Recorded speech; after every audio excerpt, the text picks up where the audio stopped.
Good morning to all. In exempt income, we have studied exemption of agricultural income. Agricultural income is exempt. फिर हम लोग ने agricultural income और non agricultural income अगर दोनों हमारे पास है तो किस तरीके से नॉन एग्रीकल्चरल इनकम पे टैक्स कंप्यूट किया जाएगा ये सीखा, जिसे कहा जाता है scheme of partial integration. Thereafter अगर एचयूएफ से मेंबर्स को प्रॉफिट का डिस्ट्रीब्यूशन आता है तो वो मेंबर्स के हाथ में एग्जेम्प्ट होता है, वो इसलिए क्योंकि एचयूएफ ने ऑलरेडी उस पे टैक्स दे दिया है। Similar is the case with partners of the firm. अगर फर्म ने प्रॉफिट कमाया है तो फर्म ने ऑलरेडी उस पे टैक्स पे कर दिया है। उस प्रॉफिट का डिस्ट्रीब्यूशन जब पार्टनर्स के हाथ में आता है तो ये पार्टनर्स के हाथ में एग्जेम्प्ट होता है। कुछ और एग्जेम्पशन भी देखी थी हमने। Allowances of perquisite paid outside India by Government of India to a citizen of India for working outside India। और हमने शॉर्ट में आपको बोला था इसका मतलब है Indian embassies were working outside India, उनको हमारी भारत सरकार क्या करती है, अलाउंसेस और परक्यूजिट देती है। अलाउंसेस होता है money to manage benefit yourself और परक्यूजिट होता है बेनिफिट इन काइंड। ठीक है, ये जो भी दिया जाता है इंडियन एम्बेसीज को वर्किंग आउटसाइड इंडिया भारत सरकार के द्वारा, ये एग्जेम्प्टेड होता है। और एक बात और भी हमने ऐड की थी कि उन अलाउंसेस और परक्यूजिट जो इंडियन गवर्नमेंट उन्हें दे रही है उसकी आवश्यकता उनको पड़ती नहीं है, क्योंकि वो तो मेहमानों की तरह रहते हैं दूसरे देश में, क्योंकि हम भी तो मेहमान नवाजी देते हैं फॉरेन एम्बेसीज जो इंडिया में आते हैं। आप कभी एम्बेसी एरिया दिल्ली में जाओ, I had been once in that area, you won't believe, आपको लगेगा कि आप इंडिया के बाहर आ गए हो, वो इतना ब्यूटीफुल है। That's wonderful. मतलब रोड चौड़ी चौड़ी रोड्स है, दोनों रोड के दोनों साइड में गार्डन है and beautiful bungalows for those embassies, right. फिर उसके बाद हमने पढ़ा था कि कंपनसेशन अगर डिजास्टर पे मिलता है सेंट्रल गवर्नमेंट के द्वारा, स्टेट गवर्नमेंट के द्वारा या फिर लोकल अथॉरिटी के द्वारा, तो ये भी क्या है, एग्जेम्प्टेड है। लेकिन आपको एक बात का ध्यान रखना पड़ेगा कि डिजास्टर की वजह से आपको जो भी नुकसान हुआ है उस नुकसान को आप इनकम टैक्स में कहीं चार्ज नहीं कर सकते हैं। जैसे भूकंप आया, भारत सरकार ने आपको 10 लाख रुपए दिया, ठीक है। रेल दुर्घटना में किसी की मृत्यु हो गई, उसके घर वालों को 10 लाख रुपए भारत सरकार ने दिया, ये 10 लाख रुपए क्या है, एग्जेम्प्टेड है। लेकिन कभी कभी ऐसा भी होता है कि डिजास्टर की वजह से मुझे कुछ नुकसान हो जाता है, भूकंप आया था, बाढ़ आया था, इसलिए मेरी दुकान का माल क्या हो गया, खराब हो गया, ठीक है। हमें कंपनसेशन मिला सरकार के द्वारा, वो एग्जेम्प्टेड है। लेकिन जो उस भूकंप में बाढ़ में मेरा नुकसान हुआ, जैसे स्टॉक खराब हो गया, क्या मैं उस नुकसान को प्रॉफिट एंड लॉस अकाउंट में चार्ज कर सकता हूं? नहीं। अगर आपने उस लॉसेस को इनकम टैक्स में कहीं भी चार्ज किया तो मिलने वाला कंपनसेशन टैक्सेबल बन जाएगा। इतनी बातें हम लोग की हो चुकी थी और अब हम लोग अगली बात करने जा रहे हैं, amount received under a life insurance policy. आइए देखिए, amount received under a life insurance policy. अगर आपको लाइफ इंश्योरेंस पॉलिसी से पैसे आते हैं, ठीक है, चाहे मैच्योरिटी पे आ जाए या फिर आप प्री मैच्योर करा लो पॉलिसी को, बीच में ही आपने सरेंडर करा लिया, 20 साल की पॉलिसी थी, 5 साल कंटिन्यू करने के बाद आपने पॉलिसी बंद करा ली और आपको इंश्योरेंस कंपनी से पैसे मिल गए। अगर आपको इंश्योरेंस कंपनी से पैसे मिलते हैं तो वो पैसे क्या है, exempted, including bonus the entire amount is exempted. अब ये बोनस क्या चीज होती है, पहले थोड़ा सा आपको बता दें। सपोज आप एक इंश्योरेंस पॉलिसी लेते हो जिसका सम एश्योर्ड है 10 लाख रुपीस। आप एक इंश्योरेंस पॉलिसी लेते हो जिसका सम एश्योर्ड कितना है, 10 लाख रुपीस है। सम एश्योर्ड समझते हैं, आपने सुना होगा, लोग ऐसे कहते हैं मैंने 10 लाख की पॉलिसी ले ली, मैंने 5 लाख की पॉलिसी ले ली, मैंने 1 करोड़ की पॉलिसी ले ली। ये जो पॉलिसी अमाउंट होता है बेसिकली उसी को कहा जाता है सम एश्योर्ड। अगर आप 10 लाख रुपए की पॉलिसी लेते हो, ठीक है, और मान लो ये पॉलिसी का जो पीरियड है वो कितना है पता है, मे बी से 20 years is the policy period, 20 years is the policy period. तो आपकी प्रीमियम जो है 1 साल की, पता है कितनी आती है, आपको कितना जमा करना पड़ता है इंश्योरेंस कंपनी में, लगभग 50,000 रुपए जमा करना पड़ेगा। और अगर 50,000 रुपए की प्रीमियम आपने 20 साल जमा की तो एक बात बताइए, अपनी इंश्योरेंस कंपनी को कितना पैसा दे दिया? 50,000 इंटू 20, 10 लाख रुपए दे दिए। और पॉलिसी भी कितने की है? 10 ही लाख रुपए की है। यानी इंश्योरेंस से कोई फायदा नहीं है। इंश्योरेंस तो बेसिकली क्या है? एक रिस्क ले रहा है जिसके लिए आपसे प्रीमियम लेता है। आप एक रिस्क को इंश्योर कराते हो, अपनी लाइफ के रिस्क को इंश्योर कराते हो। यहाँ पे तो ये है कि अगर आपने 50,000 की एक प्रीमियम पे कर दिया और कोई कैजुअलिटी हो गई, डेथ हो गई, तो भी 10 लाख रुपए मिल जाएगा। ठीक है। अगर कोई कैजुअलिटी नहीं हुई तो क्या कोई रिटर्न आ रहा है इंश्योरेंस से? नहीं। इंश्योरेंस कराना कोई इन्वेस्टमेंट थोड़ी ना है जिसपे आपको रिटर्न मिल जाएगा। इंश्योरेंस तो एक रिस्क को कवर कर रहा है। ठीक है। फायदा यहाँ पे बस यही है कि अगर कैजुअलिटी एक दो प्रीमियम के बाद हो गई तो भी 10 लाख मिलेगा, 20 साल तक कुछ नहीं हुआ तो भी 10 ही लाख मिलेगा। लेकिन फिर भी आप देखते हो कि अगर हम 50,000 रुपए की प्रीमियम 20 साल जमा किए 10 लाख रुपए, तो आप सुनते हो कि लोगों से मुझे ज्यादा पैसा मिल गया। अभी ज्यादा क्यों मिल जाता है मैं आपको बताता हूं। क्योंकि इंश्योरेंस कंपनी जो आपको पैसे देती है, जो आपको मनी देती है, वो सिर्फ सम एश्योर्ड नहीं देती है, वो सम एश्योर्ड के साथ साथ बोनस भी दे देती है। और बोनस होता क्या है? इंश्योरेंस कंपनी का प्रॉफिट शेयर। हर कंपनी अपने प्रॉफिट में हिस्सा अपने शेयर होल्डर को देती है। एकमात्र एक ही कंपनी ऐसी है, इंश्योरेंस कंपनी, जो अपने प्रॉफिट का हिस्सा पॉलिसी होल्डर्स को भी देती है। मतलब शेयर होल्डर को भी देती है और पॉलिसी होल्डर को। इनफैक्ट शेयर होल्डर को कम देती है, पॉलिसी होल्डर्स को ज्यादा देती है। यानी अगर हम लाइफ इंश्योरेंस से, life insurance corporation of India LIC से हम क्या करते हैं? इंश्योरेंस कराते हैं, तो हम पॉलिसी होल्डर हो गए LIC के। ठीक है। और LIC अब क्या करेगी? मुझे प्रॉफिट का भी एक हिस्सा देती है जिसे कहा जाता है बोनस। और ये बोनस की वजह से ही मुझे कुछ ज्यादा पैसे मिल जाते हैं। अदरवाइज तो आप ये समझिए, जितना मैं प्रीमियम दे रहा हूं उसी का मल्टीपल क्या है? एक सम एश्योर्ड है। मतलब अगर total premium is equal to sum assured होता है, कोई रिटर्न थोड़ी ना इंश्योरेंस से। अगर आप रिटर्न चाहते हो तो इंश्योरेंस नहीं कराया जाता। इंश्योरेंस तो तभी कराओ जब आपको रिस्क इंश्योर कराना है। आप चाहते हो कि मेरे न रहने के बाद किसी को पैसे मिले जिससे उसकी आर्थिक मदद हो सके, तभी इंश्योरेंस कराने का फायदा है। लेकिन इंश्योरेंस में हमें फिर भी कुछ एक्स्ट्रा पैसे मिल जाते हैं। उसके पीछे वजह यह है कि इंश्योरेंस कंपनी क्या देती है अपने शेयर होल्डर, अपने पॉलिसी होल्डर्स को? बोनस देती है। ठीक है। और ये शेयर ऑफ प्रॉफिट होता है। तो बोनस भी लगभग क्या चल रहा है मार्केट का, हम आपको बता दें। जो बोनस चल रहा है वो 80%, 90%, 110%, 130%, 140%, कुछ इस तरीके से चल रहा है। ठीक है। मतलब 100% के आसपास रहता है बोनस भी। तो लगभग अगर 10 लाख रुपए का सम एश्योर्ड है तो आप समझ लीजिए जब आपकी मेच्योरिटी होगी तो आपको 20 लाख रुपए मिल जाएंगे। सबको बात समझ में आ रही है? अच्छा, अब यहां पे क्या लिखा हुआ है? Sum received under life insurance policy. अगर लाइफ इंश्योरेंस पॉलिसी से आपको पैसा आता है तो पूरा पैसा including bonus exit. Any sum received under a life insurance policy, ये पढ़ रहे हैं, any sum received under a life insurance policy, including the sum allocated by way of bonus on such policy, including the sum allocated by way of bonus on such policy, is wholly exempt from tax. 100% exemption, कोई tax नहीं। However, अब अगली बात, however the following sum received are not exempt. लेकिन नीचे दिए गए सम ये टैक्स एग्जेम्प्ट नहीं है, यानी ये टैक्सेबल है। कौन कौन से? 1, 2, 3, 4, ये वाले पैसे अगर इंश्योरेंस कंपनी से आ रहे हैं तो ये टैक्सेबल हो जाएंगे। आपको बताते हैं किसी जमाने में सिर्फ ये सेक्शन इतना ही था जो ब्रैकेट में हमने पॉइंट आउट किया है। मतलब सारा पैसा इंश्योरेंस कंपनी से जो आता था वो एग्जेम्प्ट था। Over a period of time government ने ये 1, 2, 3, 4 पॉइंट जोड़ा है। और ये क्यों जोड़ा है हम आपको बताते हैं। बेसिकली पब्लिक क्या कर रही थी, यहाँ पे कुछ प्लानिंग कर रही थी, कुछ टैक्स प्लानिंग यहाँ पे हो रही थी। गवर्नमेंट ने उसे इवेट करने के लिए इसे टैक्सेबल बना दिया है। ठीक है।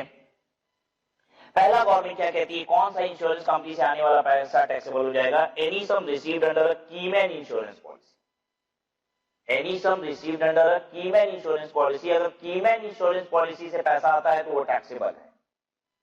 अब आपको ये समझना होगा कि गवर्नमेंट को क्यों आपत्ति हो गई, यहां पे क्यों कह रही है कि पैसा आएगा इंश्योरेंस कंपनी से तो टैक्सेबल हो जाएगा, जबकि नॉर्मली तो यही है कि कोई भी इंश्योरेंस कंपनी से पैसा आता है, लाइफ इंश्योरेंस कंपनी से पैसा आता है इंक्लूडिंग बोनस, वो क्या होता है, एग्जेम्प्ट होता है।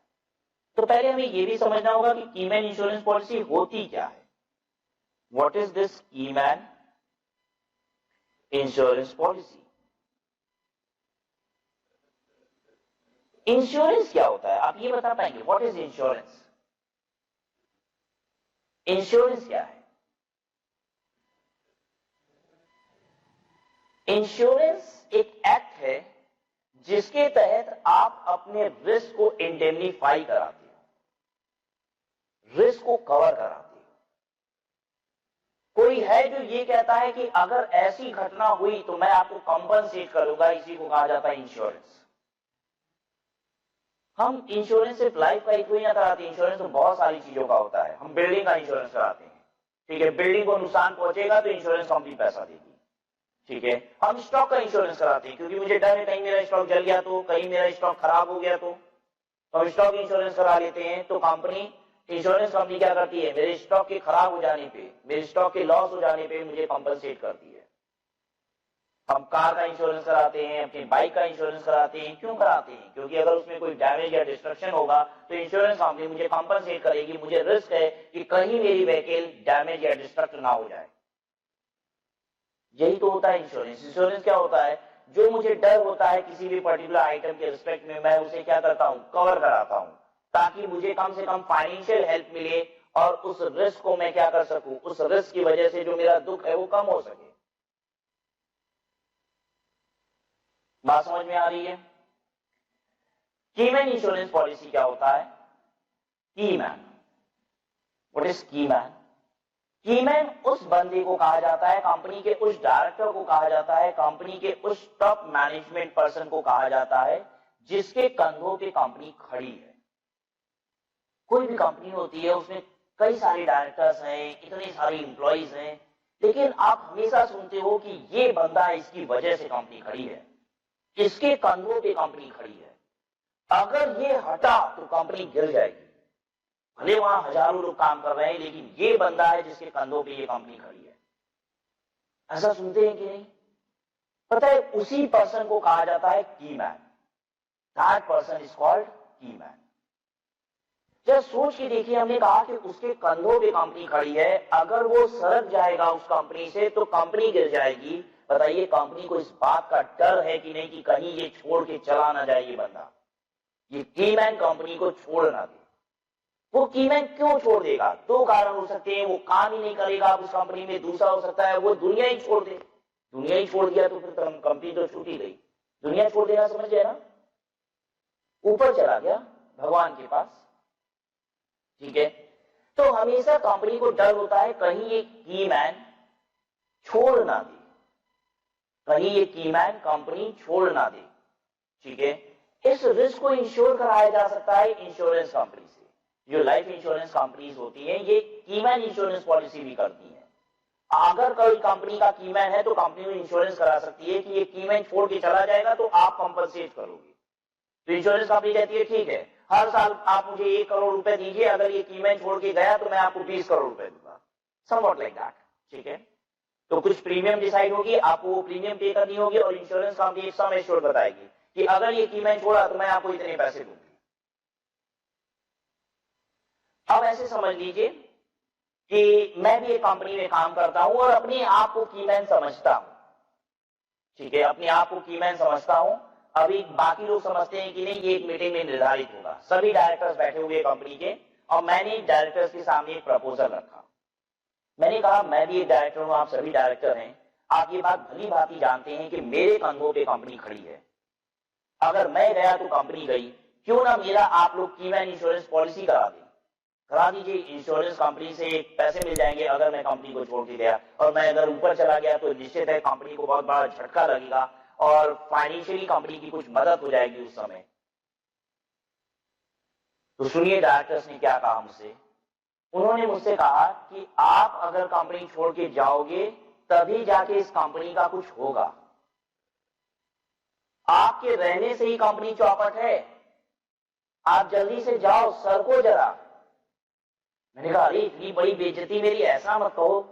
कहा हाँ ये बात सत्य है। आप अपने मन में पता नहीं कौन सी कहानी बैठा के बैठ गए हो कि आप ही कीमैन हो। आप कोई कीमैन वीमैन नहीं हो। जाओ कंपनी, आप जाओगे तभी कंपनी की कुछ तरक्की होगी। हमने कहा ऐसी बेइज्जती ना करो, कम से कम बाहर तक तो ये बात ना जाए। चलो बंद कमरों में आज ये बात हो गई है, बाहर इज्जत मेरी मेंटेन रहे, इसलिए काम करो, मेरा कीमैन इंश्योरेंस पॉलिसी करा दो। प्रीमियम कंपनी पे करेगी मेरी तनख्वाह से काट के। हम अपनी तनख्वाह नहीं लेंगे, वो कीमैन इंश्योरेंस पॉलिसी का प्रीमियम भर देना, तुम लोग इज्जत बाहर बनी रहेगी। मैं चिल्ला के कहूंगा कि मैं इस कंपनी का कीमैन हूं, लोगों ने, कंपनी ने मेरी कीमैन इंश्योरेंस पॉलिसी करा दी है। मेरी तनख्वाह क्या है मैं आपको बताऊं, मेरी सैलरी क्या है। मेरी साल भर की सैलरी है 1 करोड़ 1 लाख रुपया। This is my salary per annum. कितनी सैलरी उठाते हैं हम कंपनी से? 1 crore 1 lakh rupees per annum, साल भर की ये मेरी सैलरी है। ठीक है, देखिए बड़ी कंपनी के डायरेक्टर है, नॉर्मली इतनी सैलरी हो सकती है। और आपको तो पता ही है अंबानी अपनी अपनी कंपनी से, एक कंपनी से इससे अधिक सैलरी विड्रॉ भी करते हैं।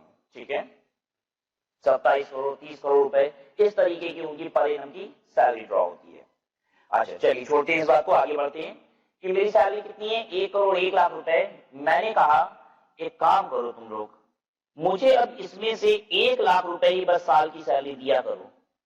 इज्जत के लिए जी रहा हूं, बस कुछ ही दिन बचे हैं, इज्जत के लिए जी रहा हूं। और 1 करोड़ रुपए का मेरा क्या करा दो, कीमैन इंश्योरेंस पॉलिसी करा दो। कीमैन इंश्योरेंस पॉलिसी करा दो, मतलब मेरी तनख्वाह का ही 1 करोड़ रुपए तुम प्रीमियम में जमा कर दिया करो कंपनी से। अब बताइए कंपनी के ऊपर खर्चा बढ़ा नहीं? पहले कंपनी मुझे 1 करोड़ 1 लाख रुपए देती थी, अब कंपनी मुझे 1 करोड़ 1 लाख रुपए देगी और इंश्योरेंस कंपनी को कितना दे देगी, 1 करोड़ रुपए। तो भाई कंपनी का खर्चा नहीं बढ़ा, मैंने अपनी तनख्वाह कटवा के कंपनी के थ्रू इंश्योरेंस प्रीमियम पे करा दी, अपनी पॉलिसी करा के, कीमैन इंश्योरेंस पॉलिसी करा के। मैं डॉक्टर्स को कहा क्या तुम लोग इसमें मेरा सहयोग करोगे, ये करवा दोगे? डॉक्टर्स ने कहा ठीक है भाई, ठीक है भाई, अपने पैसे से कटवा के तुमको जो करवाना है करवा लो, कंपनी के ऊपर कोई एक्स्ट्रा फाइनेंशियल बर्डन नहीं है। क्लियर है बात यहां तक की? क्या हुआ? अब एक बात बताइए, पहले मैं सैलरी उठाता था 1 करोड़ 1 लाख रुपया, 1 करोड़ 1 लाख रुपए की मैं पहले सैलरी उठाया करता था। आप एक बात बताएंगे मुझे कितना टैक्स देना पड़ता था? आपको सीधे पता है 30% टैक्स रेट है। अब वो सब भूल जाना कि सर थोड़ा सा 5 लगता है, फिर 10, फिर 20 लगता है, फिर 30 लगता है, अरे छोड़ दो, मोटा मोटी 30 ही लगता है। 10 ही लाख रुपए तक ना ये सब छूट है, 10 लाख के बियॉन्ड तो 30% ही है। और उसके बाद सरचार्ज भी है, सेस भी है, बहुत कुछ है, 30% से ऊपर ही आ जाएगा देखोगे तो। लेकिन हम मान लेते हैं 1 करोड़ 1 लाख रुपए पे मेरा टैक्स बनता था 30 लाख रुपए, यानी मुझे हर साल इनकम टैक्स पे करना होता था 30 लाख रुपए का। ठीक है, अब मैं लेने लग गया हूं 1 लाख रुपए हर साल, तो मेरा टैक्स कितना हो गया है बच्चों? निल। और इंश्योरेंस कंपनी में 1 करोड़ रुपए पहले साल प्रीमियम जमा हुई, दूसरे साल भी 1 करोड़ जमा हुई, तीसरे साल भी 1 करोड़ जमा हो गई, ये प्रीमियम जमा हो रही है। अब तो 3 साल में 3 करोड़ रुपए की प्रीमियम जमा हो चुकी है। अब 3 साल के बाद की कहानी आपको बता रहे हैं। 3 साल के बाद मैंने डायरेक्टर्स लोग को बोला कि मैं ये इंश्योरेंस पॉलिसी सरेंडर करा रहा हूं। तो बाकी डायरेक्टर्स बोले जो मर्जी कराओ, कौन सा तुम कीमैन हो और कौन सा हम लोग का कंपनी के पैसे से ये सब दिए, तुम्हारी जो मर्जी करा लो। मैं इंश्योरेंस कंपनी के पास गया और मैंने कहा कि अब ये पॉलिसी सरेंडर कर दीजिए, मुझे ये पॉलिसी अब आगे नहीं चलानी है। पता है इंश्योरेंस कंपनी से जब आप पॉलिसी बीच में बंद करते हो, सरेंडर कराते हो, तो इंश्योरेंस कंपनी कुछ पैसे काट के आपको देती है। उनको 3 करोड़ रुपए नहीं देगी, वो मान लीजिए कुछ पैसे काट लिए, कितना दे रही है हमको? 2.7 करोड़ दे रही है, मतलब 2 करोड़ 70 लाख रुपया दे रही है। हालांकि बैंक में ये पैसा पड़ा होता तो मुझे ब्याज मिलता, 3 करोड़ रुपए पे ब्याज मिला के बहुत ज्यादा हो चुका होता, 3.5 करोड़ रुपए अब तक हो चुके होते। लेकिन भाई इंश्योरेंस कंपनी में दिए तो जितना दिए थे वो भी नहीं मिला वापस, 3 साल तक पैसा भी दिए और पैसे कट भी गए, 2.7 करोड़ हुए। ठीक है, 2.7 करोड़ जो मुझे मिला ये टैक्स फ्री हो गया। मैंने डायरेक्टर्स से बोला कि ये पैसे मैं ले रहा हूं। डायरेक्टर भी बोले बिल्कुल ले लीजिए, आप ही के तनख्वाह से गया भी था, मैंने ले लिया। उस समय एक्ट में बस इतनी लाइन थी, any sum received under any life insurance policy. क्या कीमैन इंश्योरेंस पॉलिसी भी लाइफ इंश्योरेंस पॉलिसी जैसा ही है? Yes, it's also an life insurance policy, including the sum allocated by way of bonus on such policy is wholly exempt from tax. तो ये जो पैसा मुझे मिला 2.7 crore rupees, that was under a life insurance policy. The keyman insurance policy is a part of life insurance policy itself. Okay, so हुआ क्या कि मुझे जो 2.7 करोड़ मिला ये टैक्स फ्री हो गया, और जो 3 लाख रुपए हमको हर साल सैलरी मिल रही थी वो भी टैक्स फ्री थी। कुल मिला के मेरा नुकसान कितना हुआ? मुझे 30 लाख रुपया इंश्योरेंस कंपनी ने काट लिया, ये नुकसान हुआ। और 3 सालों में अगर मैं टैक्स दे रहा होता तो हर साल 30 लाख रुपए का टैक्स देता, 3 साल में 90 लाख रुपए का टैक्स दे देता। आज भी मैं 60 लाख रुपए के फायदे में हूं। बात समझ में आई कि नहीं? मैंने क्या किया, अगर मैं हर साल सैलरी उठाता 1 करोड़ 1 लाख रुपए की, तो हर साल टैक्स देता 30 लाख रुपए का, 3 साल में 90 लाख रुपए टैक्स दे देता। मैंने सोचा 90 लाख रुपए सरकार को क्यों दूं, उससे अच्छा इंश्योरेंस कंपनी को पैसा देता हूं, 3 साल बाद पैसा निकाल लूंगा, 10% जाएगा। मोटा मोटी 3 करोड़ का 10% कितना गया? 30 लाख रुपया गया। तो मैंने ये सोचा 90 लाख रुपए भारत सरकार को देने से अच्छा है 30 लाख रुपए इंश्योरेंस कंपनी को दे दो, मेरा तो 60 लाख रुपए का आज भी फायदा है। ये किया मैंने। अब बताइए, अगर मैं ऐसी चालाकी करूंगा तो गवर्नमेंट कुछ ना कुछ एक्शन जरूर लेगी कि नहीं? लेगी। अब गवर्नमेंट ने क्या किया, एक लाइन बनाई, जो सुनिए क्या है, any sum received under keyman insurance policy, ये क्या हो जाएगी? Taxable. The following sums are not exempt, ये exempt नहीं है। गवर्नमेंट ने लॉ ही बना दिया, कानून बना दिया कि कीमैन इंश्योरेंस पॉलिसी से पैसा मिलेगा तो वो क्या होगा? टैक्सेबल हो जाएगा। ठीक है, आइए आपको समझाते हैं थोड़ा और। देखिए, कीमैन इंश्योरेंस पॉलिसी से जो पैसा मिलता है वो टैक्सेबल हो जाता है। अब गवर्नमेंट ने ये लॉ बना दिया, बाकी इंश्योरेंस कंपनी से जो भी पैसा आएगा वो एग्जम्प्ट है, लेकिन कीमैन इंश्योरेंस पॉलिसी से पैसा आएगा तो वो टैक्सेबल हो जाएगा। यानी पोजीशन अब ये हो गई कि अब किसी को अगर 2 करोड़ 70 लाख रुपए इंश्योरेंस कंपनी ने दिया तो अब इस पे फिर 30% वो टैक्स देगा। कितना दे देंगे हम tax? 72 lakh rupees. 72 lakh rupees tax दे दिए, 30 लाख रुपए इंश्योरेंस कंपनी लेके बैठ गई, मेरा कुल मिला के कितना हो गया? 102 लाख रुपए का नुकसान हो गया। तो इससे अच्छा था कि भैया 90 लाख रुपए भारत सरकार को ही दे देते। अब क्यों इंश्योरेंस कंपनी को दे पैसा? क्योंकि इंश्योरेंस कंपनी को देंगे तो इंश्योरेंस कंपनी पहले तो 30 लाख रुपए खा गई, और फिर जो पैसा आया उसमें 30% फिर हमने सरकार को भी दे ही दिया, तो मेरे जेब से चला गया 102 लाख रुपया। तो इससे बेटर क्या था कि हम सैलरी में ही अब ले लेते और 90 लाख रुपया सरकार को दे देते। यानी कुल मिला के आपको ये समझ में आ गया कि अब कीमैन इंश्योरेंस पॉलिसी कराने का फायदा नहीं है। झूठ मूठ वाली, जो झूठ मूठ वाला हमने तो कहा था, कीमैन ठीक है उस कंपनी के, नहीं, अपनी तनख्वाह से कटवा अटवा के करवा रहे थे। क्यों? क्योंकि कीमैन इंश्योरेंस पॉलिसी से आने वाला पैसा एग्जेम्प्ट होता था, अब वो एग्जेम्प्ट नहीं है, यानी अब ऐसा कराने का कोई फायदा नहीं मिलेगा। बताइए, अब कोई कीमैन इंश्योरेंस पॉलिसी कराएगा क्या झूठ मूठ की? लोगों ने फिर कराई। इस लॉ के आने के बाद भी लोगों ने झूठ मूठ वाली कीमैन इंश्योरेंस पॉलिसी कराई और फिर फायदा लिया। देखिए, पब्लिक के पास बहुत दिमाग है, हम इंडिया में है, जितना गवर्नमेंट रास्ता बनाती है आपको पकड़ने का, लोग उतना रास्ता बनाते हैं उस ट्रैप से निकलने का। गवर्नमेंट एक रास्ता बंद करती है, पब्लिक दूसरा रास्ता निकाल लेती है, फिर गवर्नमेंट उसको बंद करती है, तीसरा रास्ता निकाल लेते हैं लोग टैक्स को बचाने का।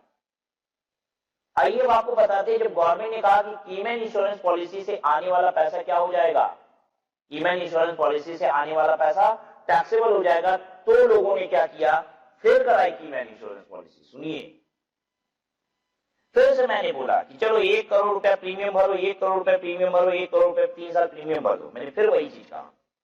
कौन सा प्रीमियम भरा रहा है? ये कीमैन इंश्योरेंस पॉलिसी का प्रीमियम। हम इसको लिख रहे हैं कीमैन इंश्योरेंस पॉलिसी, KIP का प्रीमियम भरा रहा है, KIP premium, keyman insurance policy premium. ठीक है, कीमैन इंश्योरेंस पॉलिसी में ऑलरेडी 3 करोड़ रुपए मेरे जमा हो गए हैं और मैं हर साल 1-1 लाख रुपए की सैलरी ड्रॉ कर रहा हूं, अपनी तनख्वाह से ही पैसे कटवा के कीमैन इंश्योरेंस पॉलिसी कंपनी के थ्रू कराई। और 3 साल बाद मैंने इंश्योरेंस कंपनी में बोला कि मुझे कीमैन इंश्योरेंस पॉलिसी को कन्वर्ट कराना है life insurance policy in the normal life insurance policy.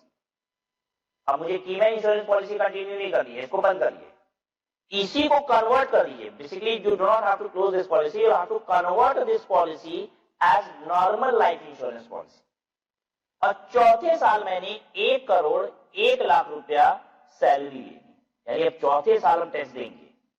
ये 4th ईयर की बात कर रहे हैं। चौथे साल 3 साल तक तो 1 लाख सैलरी ली है और ये प्रीमियम जमा करवा दिए कंपनी से। चौथे साल मैंने पूरी सैलरी ले ली, 1 करोड़ 1 लाख रुपए। इस बार मैंने 30 लाख का टैक्स भी दिया।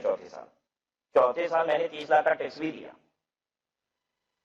और चौथे साल ये जो कीमैन इंश्योरेंस पॉलिसी थी, ये नॉर्मल लाइफ इंश्योरेंस पॉलिसी बन गई और मैंने अपनी जेब से 1 करोड़ रुपया जमा कर दिया प्रीमियम। और जमा करने के कुछ महीने बाद मैं फिर से इंश्योरेंस कंपनी के पास गया और कहा कि इस पॉलिसी को प्री मैच्योर करो, बंद करो, मुझे पैसे दो। तो 4 करोड़ रुपए जमा हो चुके थे। इंश्योरेंस कंपनी पूरा पैसा तो देती नहीं, आपको पता ही है, कुछ काट लेती है। मुझे मिल गया 3.8 करोड़, 20 लाख रुपए काट लिया। ठीक है, अब जरा हमें ध्यान से समझ के बताइएगा 3.8 करोड़ रुपीस कहां से आ रहा है? कीमैन इंश्योरेंस पॉलिसी से आ रहा है कि नॉर्मल लाइफ इंश्योरेंस पॉलिसी से आ रहा है? नॉर्मल लाइफ इंश्योरेंस पॉलिसी से आ रहा है, क्योंकि मैंने कीमैन इंश्योरेंस पॉलिसी को कन्वर्ट करा के लाइफ इंश्योरेंस पॉलिसी बना दिया। और अब मैं पैसा कहां से ले रहा है? लाइफ इंश्योरेंस पॉलिसी से। ठीक है, पब्लिक कितनी चालाक है, पहले कीमैन इंश्योरेंस पॉलिसी बना के पैसा जमा कर दिए और जब तोड़ना हुआ पॉलिसी तो पहले लाइफ इंश्योरेंस पॉलिसी बनाया और फिर पॉलिसी को ब्रेक किए और पैसा उठा लिया 3 करोड़ 80 लाख रुपया। अब 3 करोड़ 80 लाख रुपया उठाया तो नुकसान कितना हुआ? 20 लाख रुपया। अरे 20 लाख रुपए का नुकसान हुआ, लेकिन 3 साल के 3 करोड़ रुपए की इनकम पे टैक्स तो नहीं देना पड़ा। अगर टैक्स दिए होते तो 90 लाख रुपए देना पड़ जाता। या सोचिए क्या हुआ, आज भी 70 लाख रुपए के फायदे में है। सबको बात समझ में आई? तो लोग पहले क्या करते थे? कीमैन इंश्योरेंस पॉलिसी कराते थे, ठीक है, और उसको बाद में सरेंडर करा के पैसा ले लेते थे और वो एग्जेम्प्ट हो जाता था। बाद में गवर्नमेंट ने कहा कि कीमैन इंश्योरेंस पॉलिसी कराओगे तो पैसा जो आएगा वो एग्जेम्प्टेड नहीं रहेगा, वो टैक्सेबल हो जाएगा। तो लोग कीमैन इंश्योरेंस पॉलिसी करा के पैसा लेने का जब समय आया तो कीमैन इंश्योरेंस पॉलिसी रहने ही नहीं देते थे, उस पॉलिसी को कन्वर्ट करा लेते थे और फिर क्या करते थे? उसे सरेंडर करके पैसे लेते थे। तो कीमैन इंश्योरेंस पॉलिसी को जब वो कन्वर्ट करा लेते थे दूसरी पॉलिसी में, तो जब सरेंडर वाला पैसा आता था वो कीमैन इंश्योरेंस पॉलिसी का होता ही नहीं था, क्योंकि उसके पहले वो कन्वर्ट हो चुकी है पॉलिसी। तो अब गवर्नमेंट ने फिर कुछ बोला। अब गवर्नमेंट क्या बोल रही है? कह रही है अगर कोई भी पॉलिसी कभी भी कीमैन इंश्योरेंस पॉलिसी थी, पॉलिसी के टेन्योर में 3-4 साल बाद आप पैसा उठाए हो पॉलिसी से, गवर्नमेंट कह रही है अगर वो कभी भी कीमैन इंश्योरेंस पॉलिसी थी तो मैं पैसा उठाते समय उसे कीमैन इंश्योरेंस पॉलिसी माना जाएगा। अब गवर्नमेंट क्या कह रही है कि अगर ये 4 साल बाद आप इसका पैसा उठा रहे हो, जब पैसा उठा रहे हो तो वो एक नॉर्मल लाइफ इंश्योरेंस पॉलिसी है। लेकिन गवर्नमेंट क्या कह रही है? कह रही है कोई भी पॉलिसी जो अपने पूरे टेन्योर में, पूरे पीरियड में कभी भी कीमैन इंश्योरेंस पॉलिसी थी, तो जब पैसा आप सरेंडर करके लोगे तो वो कीमैन इंश्योरेंस पॉलिसी ही कहलाएगी। यानी आज जब हम 3.8 करोड़ रुपीस लेंगे तो गवर्नमेंट ने कहा ये कीमैन इंश्योरेंस पॉलिसी से पैसा है, यही माना जाएगा। यानी अब ये एग्जेम्प्ट नहीं है, अब आपको 3.8 करोड़ रुपए 30% फिर देना पड़ जाएगा, अब तो नुकसान हो जाएगा। तो अब यानी हम कीमैन इंश्योरेंस पॉलिसी झूठ मूठ की नहीं कराएंगे। सबको इतनी बात समझ में आई कि नहीं? पहले गवर्नमेंट ने बोला कीमैन इंश्योरेंस पॉलिसी से जो पैसा आएगा वो टैक्सेबल है, फिर गवर्नमेंट ने बोला कि कीमैन इंश्योरेंस पॉलिसी अगर वो कभी भी थी, कोई भी पॉलिसी अगर कभी भी कीमैन इंश्योरेंस पॉलिसी थी, बाद में कन्वर्ट होगी कुछ और बन गई, फर्क नहीं पड़ता, उससे अगर पैसा आएगा उस पॉलिसी से जो कभी भी कीमैन इंश्योरेंस पॉलिसी थी, तो पैसा जिस समय आएगा हम यही कहेंगे कि वो कीमैन इंश्योरेंस पॉलिसी से पैसा आया है और ऐसे में वो टैक्सेबल हो जाएगा। बढ़िया। Keyman insurance policy which has been assigned to any person during its term. A keyman insurance policy which has been assigned to any person during its term with or without consideration shall continue to be treated as keyman insurance policy. कह रहा है कि अगर किसी को कभी भी keyman insurance policy assign की गई तो वो हमेशा के लिए क्या कहलाएगी? Keyman insurance policy. बाद में आप भले कन्वर्ट करा लो। This amendment has been brought because it was noticed the policies taken as Keyman insurance policy are being assigned to Keyman before its maturity. क्यों किया गया ये सब, उसका रीजन लिखा है हमने कि जनरली ये नोटिस किया जा रहा था कि कीमैन इंश्योरेंस पॉलिसी कीमैन को असाइन कर दी जा रही थी बिफोर मैच्योरिटी, मैच्योरिटी के पहले ही उसको सरेंडर करा दिया जा रहा था। The keyman pays the remaining premium on the policy and claims the sum received under the policy as exempt. फिर कीमैन क्या कर रहा था, उसमें कुछ प्रीमियम अपनी जेब से जमा कर दे रहा था और फिर पॉलिसी को सरेंडर करा लेता था और उसको एग्जेम्प्ट भी बना दे रहा था on the ground that the policy is no longer a keyman insurance policy. और कहता क्या था कि जब मैं पैसा ले रहा हूं उस समय वो कीमैन इंश्योरेंस पॉलिसी है ही नहीं। Thus, the exemption under section 1010D is being claimed for policy which were originally Keyman insurance policy, but during the term these were assigned to some other person. तो यानी कुल मिला के होने क्या लग गया कि एग्जेम्पशन उस पॉलिसी के रिस्पेक्ट में लिया जाने लगा जो ओरिजिनली कीमैन होती थी, कीमैन इंश्योरेंस पॉलिसी होती थी और बाद में वो कुछ और बन जाती थी। Court has also noticed this loop hole in law, court ने भी ये लूप होल नोटिस किया और देयरफॉर ये लॉ बना दिया गया कि कभी भी वो कीमैन इंश्योरेंस पॉलिसी थी तो उसे कीमैन इंश्योरेंस पॉलिसी ही कंसीडर किया जाएगा। क्लियर हुई बात सबको? तो देखिए लॉ में जो लाइन लिखी है ना उसका असल मजा तभी आता है जब मुझे लॉजिक समझ में आता है कि गवर्नमेंट ये बात क्यों कह रही है। अदरवाइज देखिए क्या मजा आता अगर मैं आपको कहता कीमैन इंश्योरेंस पॉलिसी से जो पैसा आएगा वो टैक्सेबल हो जाएगा, तो आपको मजा नहीं आता, आपको समझ में नहीं आता कि क्यों गवर्नमेंट ऐसा कह रही है। क्लियर है बात आप सबको? और फिर गवर्नमेंट ने फर्दर ऐसा क्यों कहा कि कीमैन इंश्योरेंस पॉलिसी जो एक बार थी वो हमेशा कीमैन इंश्योरेंस पॉलिसी कहलाएगी, क्योंकि लोग कन्वर्ट करा के एग्जेम्प्ट कराने लग गए थे, इसलिए गवर्नमेंट ने ऐसा कहा। ठीक है ये बात?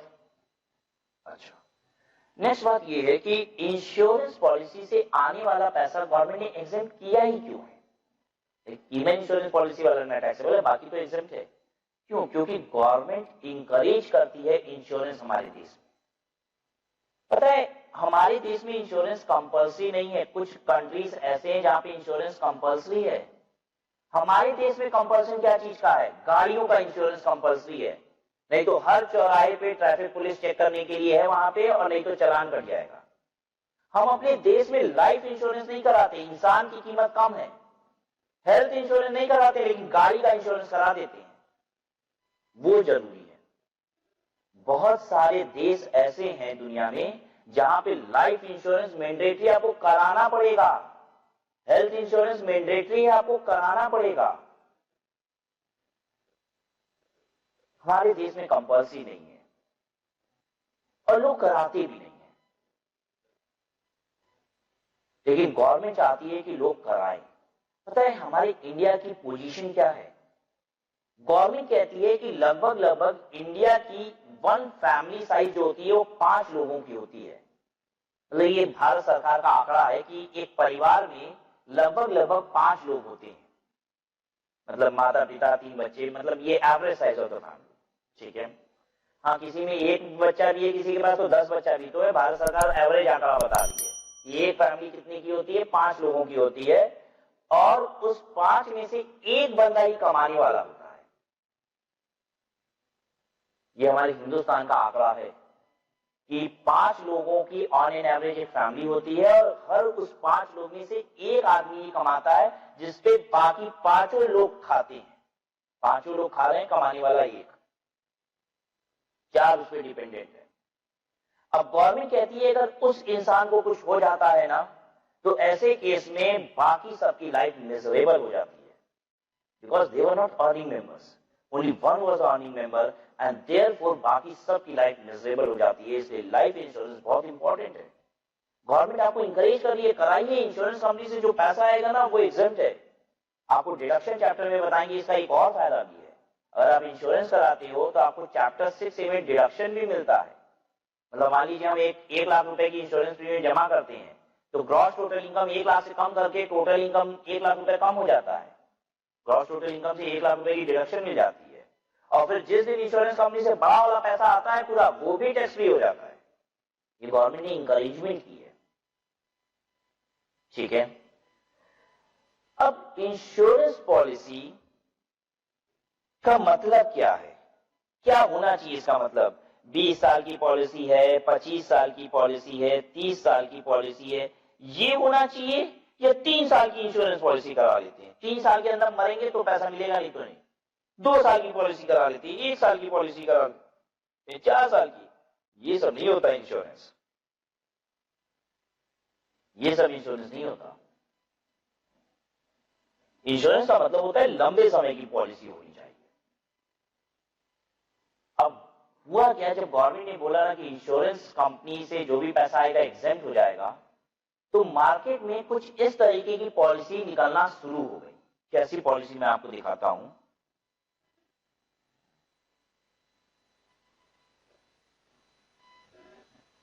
इस तरीके की पॉलिसी कुछ शुरू हो गई कि आप यहां पे 1 लाख रुपया दीजिए, यहाँ पे 1 लाख रुपया दीजिए, यहाँ पे 1 लाख रुपया दीजिए, और मैं यहाँ पे आपको 3 लाख रुपया दूंगा इंश्योरेंस कंपनी के लिए।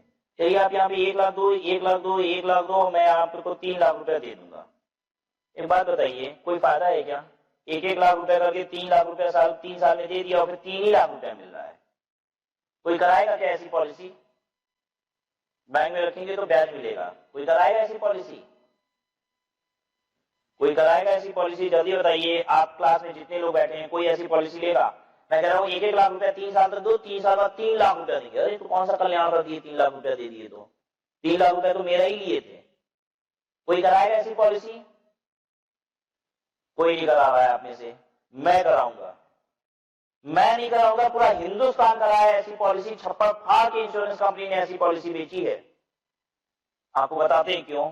क्योंकि हम 30% टैक्स देते हैं, और 1 लाख रुपए जब हम इंश्योरेंस कंपनी को प्रीमियम जमा करते हैं तो मुझे एटीसी में 1 लाख रुपए की डिडक्शन मिलती है। अभी अभी आपको बताया, मेरी ग्रॉस टोटल इनकम 1 लाख रुपए से कम हो जाती है, मेरे 30 लाख रुपए का टैक्स बच जाता है तुरंत।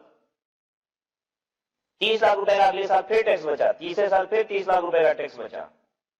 अरे 90 लाख रुपए में सॉरी 1 लाख रुपए है ना, 30,000 रुपए, सॉरी 30,000 रुपया। पहले साल 30,000 बचा, दूसरे साल 30,000 बचा, तीसरे साल 30,000 रुपए बचा।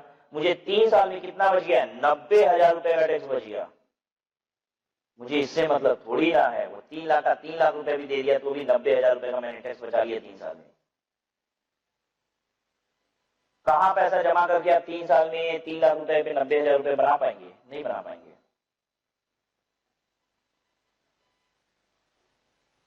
सबको बात समझ में आ रही है? ये हो रहा था, और इस तरीके की पॉलिसी खूब बिक रही थी। तो गवर्नमेंट ने कहा कि अरे लोग तो बेवकूफ बना रहे हैं, आप इंश्योरेंस कंपनी लग गई इस काम में, 2-3-3, 4-4 साल की पॉलिसी बना रही है धड़ाधड़, और क्या कर रही है? अरे ये तो छोड़िए, मैं आपको बताता हूँ इंश्योरेंस कंपनी ने कैसी कैसी पॉलिसी बेची है। आप भी कहोगे इंश्योरेंस कंपनी ने भी खूब कमाया। इंश्योरेंस कंपनी ने कुछ इस तरीके की पॉलिसीज बेची। आप यहाँ पे 1 लाख रुपए जमा कीजिए, 1 लाख रुपए जमा कीजिए, 1 लाख जमा कीजिए, यहाँ फिर 1 लाख रुपए जमा कीजिए, और मैं आपको 4 साल बाद 3,90,000 रुपए दूंगा, 3.90 लाख। 4 लाख रुपया हम ही से लेके 3,90,000 रुपए इंश्योरेंस कंपनी दे रही है। कोई कराएगा क्या पॉलिसी? लोगों ने खूब कराया। हम इसलिए करा ले रहे हैं क्योंकि 1-1 लाख रुपया हर साल दे रहे हैं और 30,000 रुपए का टैक्स बचा रहे हैं, तो खुद ही 4 बार पेमेंट करके 1,20,000 बचा लिए टैक्स। तो 10,000 रुपए इंश्योरेंस कंपनी ले भी ली मेरा, तो 1,10,000 तो फिर भी नेट फायदे में है हम। लोगों ने ये पॉलिसी करा ली और इंश्योरेंस कंपनी भी खूब फ्लरिश हुई। आज इतनी सारी इंश्योरेंस कंपनी है, पता है क्यों? क्योंकि एक मौका मिला था इन सबको खूब कमाने का। और सब इंश्योरेंस कंपनी सब पैसा उठा उठा के मार्केट से अपना इन्वेस्ट कर रही है, खूब रिटर्न कमा रही है। 4 लाख रुपया लेके देना, 4 लाख रुपया से 1 रुपया ज्यादा नहीं है, बल्कि कम देना है। सोचो जरा, ये चल रहा था। एक बात समझने की कोशिश कीजिएगा, अगर पॉलिसी, हम इस पे आते हैं, 3 लाख रुपए की पॉलिसी है और 1 लाख रुपए का प्रीमियम है, ठीक है, प्रीमियम बहुत बड़ा है, कितना है? 33.33% है। 3 लाख रुपए की पॉलिसी है और प्रीमियम 1 लाख रुपए है, यानी 33.33% प्रीमियम है। जितना प्रीमियम बड़ा होता है, पीरियड उतना छोटा होगा, पीरियड उतना छोटा होगा पॉलिसी का। हाँ, पॉलिसी का पीरियड देखिए 3 ही साल है। अगर मान लीजिए 2 प्रीमियम पे 3 लाख रुपया आ रहा होता है, तो मोटा मोटी इंश्योरेंस कंपनी कितना ले रही होती है आपसे? 1.5 लाख रुपया। 1.5 लाख रुपया ले रही होती तब ना 3 लाख रुपया दे रही होती। तो प्रीमियम कितना हो गया 50%। जितना प्रीमियम बढ़ेगा उतना पीरियड छोटा होगा पॉलिसी का।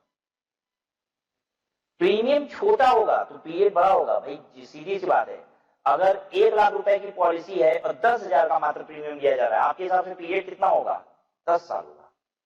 1 लाख की पॉलिसी है और 10,000 का प्रीमियम ले रहे हैं, तो भाई 10,000 करके 10 बार लेंगे तब ना 1 लाख रुपया देंगे। समझ में आ रही है बात? तो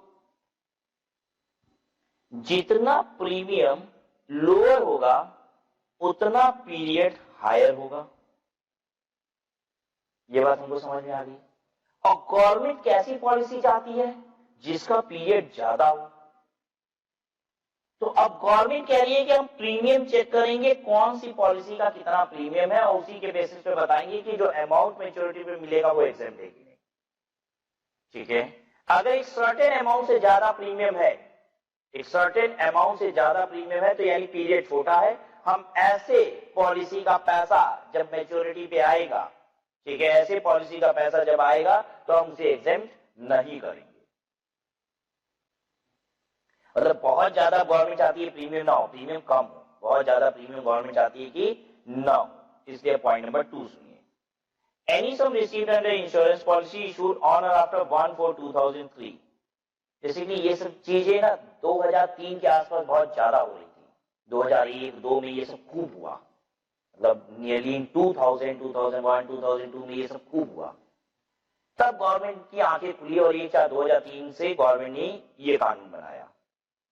Any sum received under an insurance policy issued on or after 1/4/2003 in respect of which premium payable for any of the year during the term of the policy exceeds 20% of the sum assured। क्या कह रही है government? कह रही है 1/4/2003 के बाद की अगर कोई भी पॉलिसी है, अब गवर्नमेंट पुरानी जो पॉलिसी चल रही है, अब उसका कुछ नहीं, उसमें तो जो भी पैसा आएगा एग्जेम्प्ट है पूरा। लेकिन 1/4/2003 के बाद आप कोई पॉलिसी लेते हो जिसका प्रीमियम कभी भी 20% ऑफ सम एश्योर्ड से ज्यादा है, मतलब जितनी की पॉलिसी उसके 20% ज्यादा प्रीमियम है, तो वो पैसा एग्जेम्प्ट नहीं रहेगा। The following sum received are not exempt, उसकी हेडिंग में है। तो अगर आपके सम एश्योर्ड के 20% ज्यादा प्रीमियम है 1/4/2003 के बाद की ली गई पॉलिसी पे, तो वो पैसा एग्जेम्प्ट नहीं होगा। However, such sum received on the death of the person shall be exempt। ये आपको तो पता ही है, इंश्योरेंस कंपनी का पैसा डेथ हो जाने पे घर वालों को मिल जाता है, इमीडिएट मिल जाएगा। अगर डेथ होने पे पैसा आएगा तो फिर ये सब नहीं देखा जाएगा। गवर्नमेंट के लिए अब डेथ पे पैसा आया है, ये एग्जेम्प्ट कर देंगे। ठीक है, ये बात एग्जाम्पल से समझाएं। हम आपको क्या क्या बताएंगे अभी, ये देखिए। पॉलिसी डेट, ठीक है, सम एश्योर्ड, प्रीमियम।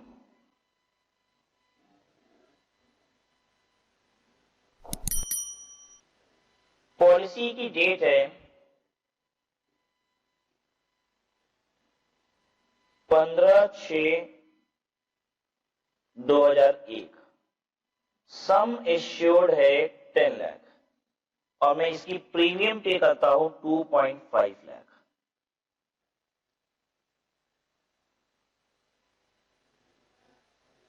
दूसरा केस, पॉलिसी की डेट है 15/6/2003।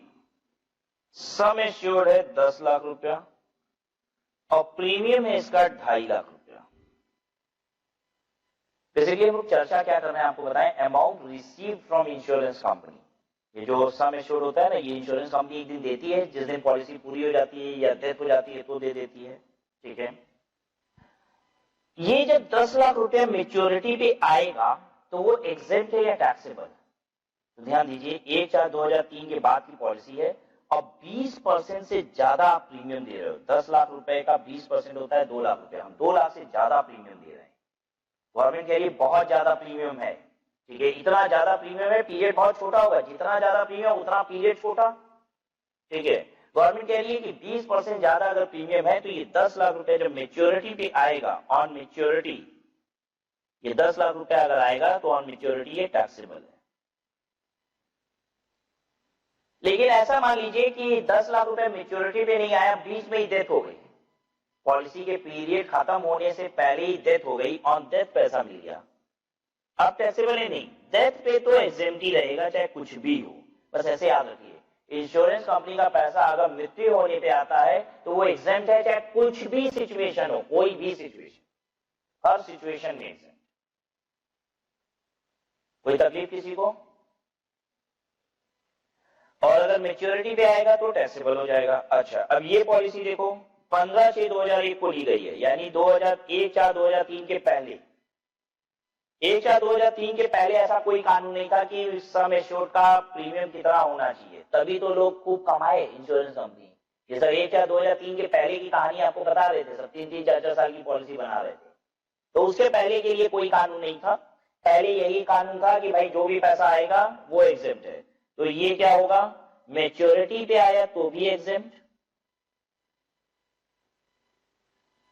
और अगर डेथ पे आया तो भी एग्जेम्प्ट। डेथ पे तो हमेशा ही एग्जेम्प्ट होता है, ऑन डेथ तो हर केस में एग्जेम्प्ट है, ये मेच्योरिटी पे भी एग्जेम्प्ट हो जाएगा।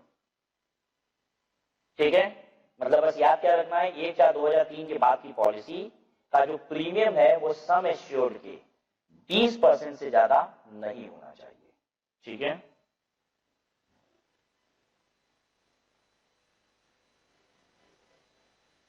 अच्छा एक और क्वेश्चन दे दें आपको, बताइए। अच्छा चलिए, पॉलिसी डेट है 15/8/2005, 10 लाख रुपया सम एश्योर्ड और 1.5 लाख रुपए प्रीमियम है, क्या होगा? बोलिए क्या होगा? मेच्योरिटी पे पैसा आएगा, 1/4/2003 के बाद की पॉलिसी है, 20% ज्यादा सम एश्योर्ड के प्रीमियम है क्या? नहीं, 10 लाख का 20% होता है 2 लाख रुपया, 2 लाख से कम प्रीमियम है। मेच्योरिटी पे जो पैसा आएगा 10 लाख रुपया वो एग्जेम्प्ट, मेच्योरिटी पे जो 10 लाख रुपया आएगा वो एग्जेम्प्ट। अगर डेथ पे आया, मतलब में इंश्योरेंस का पीरियड खत्म होने के पहले ही डेथ हो गई और पैसा आ गया, तो भी एग्जेम्प्ट। डेथ पे तो हमेशा ही एग्जेम्प्ट है।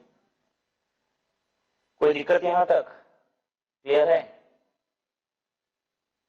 अब 20% ऑफ सम एश्योर्ड का भी मतलब समझते हो, 10 लाख रुपए की पॉलिसी का 2 लाख रुपया प्रीमियम, यहां तक अलाउड है। तो इसका पीरियड बताओ कि कितना होगा? अगर 10 लाख की पॉलिसी है, 2 लाख रुपए की प्रीमियम है, तो इसका पीरियड कितना होगा? 5 साल का होगा। 2-2 लाख रुपए करके 5 साल इंश्योरेंस कंपनी लेगी और 10 लाख रुपया देगी, यही होगा पीरियड, 5 साल होगा इसका।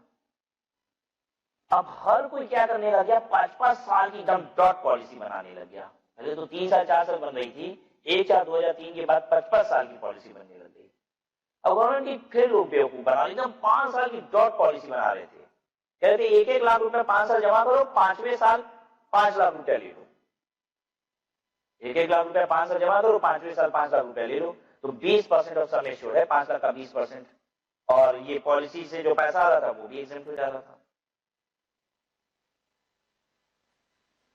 अब क्या हुआ, गवर्नमेंट ने वापस फिर एक लाइन लिखी, कहा any sum received under life insurance policy issued on after 1/4/2012, अगर 1/4/2012 के बाद की पॉलिसी है, in respect of which premium payable for any of the year during the term of the policy is 10% of sum assured, government के लिए अब 1/4/2012 के बाद की पॉलिसी है और 10% ऑफ सम एश्योर्ड से ज्यादा पैसा है आप प्रीमियम के तौर पे दे रहे हो, तो वो क्या होगा, टैक्सेबल हो जाएगा। लेकिन अगर डेथ पे पैसा मिलेगा तो वो एग्जेम्प्ट है।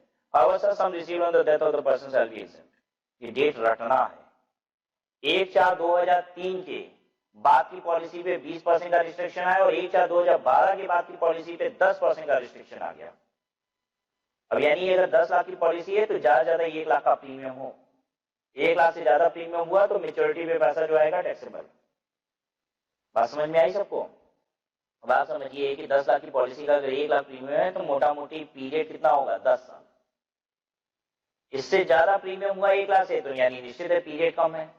गवर्नमेंट प्रीमियम से बेसिकली पीरियड जानने की कोशिश कर रही है, ठीक है, पीरियड बढ़ाने की कोशिश कर रही है कि आप बड़े समय की पॉलिसी ले। एग्जाम्पल करेंगे, बताइए जरा टैक्सेबल है कि नहीं है। मैं आपको क्या क्या बता रहा हूं, पॉलिसी डेट बताऊंगा, फिर उसके बाद सम एश्योर्ड बताऊंगा और प्रीमियम बताऊंगा। ठीक है, पॉलिसी डेट, अच्छा डेथ वाले केस की, बस मेच्योरिटी वाले केस की बात कीजिए, ठीक है ना, डेथ वाली केस की बात मत कीजिए। रीजन बीइंग कि डेथ पे तो हर केस में एग्जेम्प्टी है। पॉलिसी डेट है 15/6/2009, सम एश्योर्ड है 10 लाख रुपीस और प्रीमियम है 1.5 लाख रुपया। फिर 15/8/2013 में एक 10 लाख की पॉलिसी ली है, उसका प्रीमियम भी है 1.5 लाख रुपया। क्या होगा? और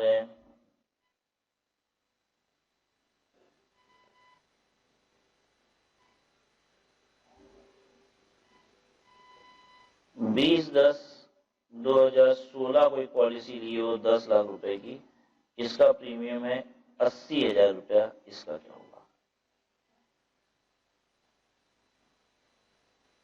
चलिए तीनों केस में डिस्कस कीजिए।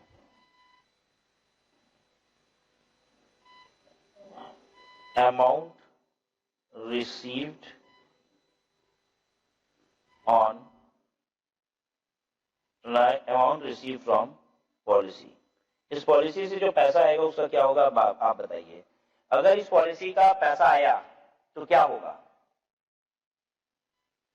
1/4/2003 के बाद की डेट है, 1/4/2012 के पहले है, तो 1/4/2003 के बाद जो कंडीशन आई थी वो था 20% ऑफ सम एश्योर्ड से ज्यादा नहीं होना चाहिए, तो 20% ऑफ सम एश्योर्ड से ज्यादा नहीं है, देख लीजिए। तो ऐसे केस में ये पैसा एग्जेम्प्ट हो जाएगा, जो 10 लाख रुपए आपको मेच्योरिटी में मिलेगा वो एग्जेम्प्ट हो जाएगा। अगर ये वाली पॉलिसी है 15/7/2013, तो 1/4/2012 के बाद की पॉलिसी हो गई। 1/4/2012 के बाद की पॉलिसी में 10% ऑफ द सम एश्योर्ड होना चाहिए, 10% of the sum assured, 10 lakh का 10%, 10 लाख का 10%, 10 लाख का 10% कितना होता है? 1 लाख रुपया। ठीक है, ये है 1.5 लाख रुपया, तो क्या होगा? टैक्सेबल, क्योंकि 1/4/2012 के बाद 10% ऑफ सम एश्योर्ड से ज्यादा प्रीमियम पे कर रहे हो, तो जो भी अमाउंट मेच्योरिटी पे मिलेगा वो टैक्सेबल हो जाएगा, तो ये 10 लाख रुपया टैक्सेबल हो जाएगा। अगेन ये डेट भी 1/4/2012 के बाद की है, सम एश्योर्ड के 10% ज्यादा नहीं होना चाहिए, है भी नहीं। सम एश्योर्ड 10 लाख रुपया, 10% इसका 1 लाख रुपया होता है, तो उससे ज्यादा है नहीं, तो ये क्या हो जाएगा?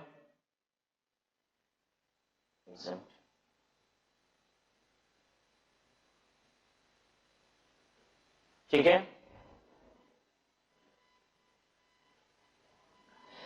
अब एक बात और गवर्नमेंट ने बोली फिर, any sum received by a person with disability or severe disability referred to in section 80 or suffering from disease or ailment referred to in section 80 DDB,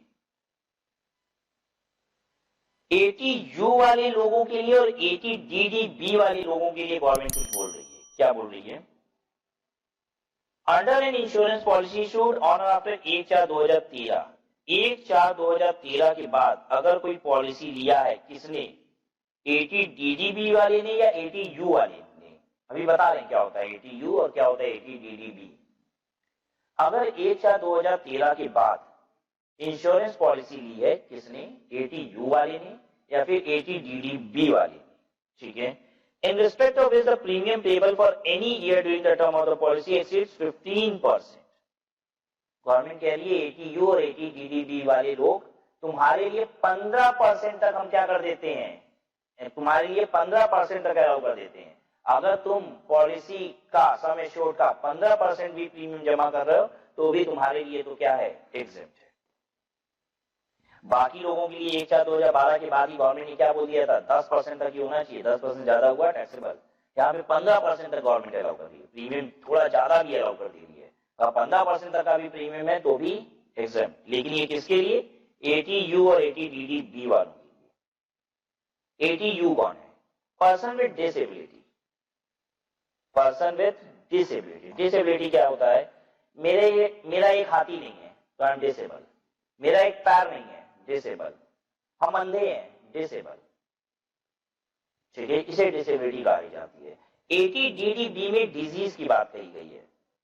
disease का मतलब सर्दी खांसी नहीं, यहाँ पे कुछ बड़ी बीमारियों की बात की गई है, बताता हूँ आपको कौन सा है।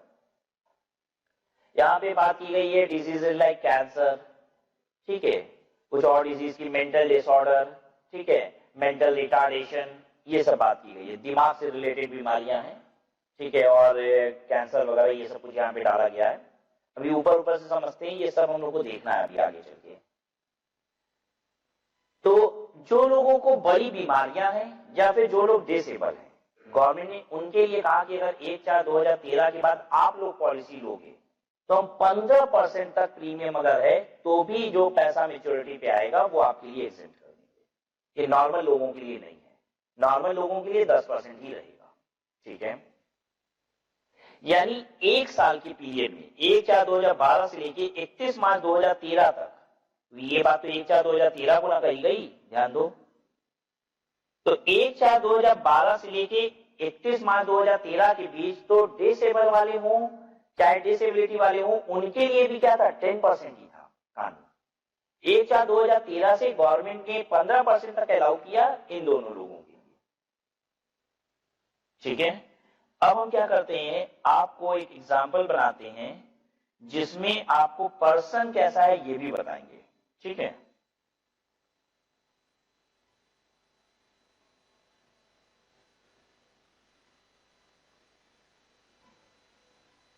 पर्सन,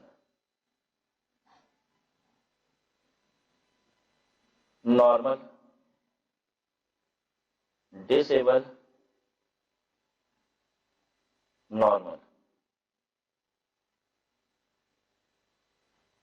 चलिए आंसर कीजिए,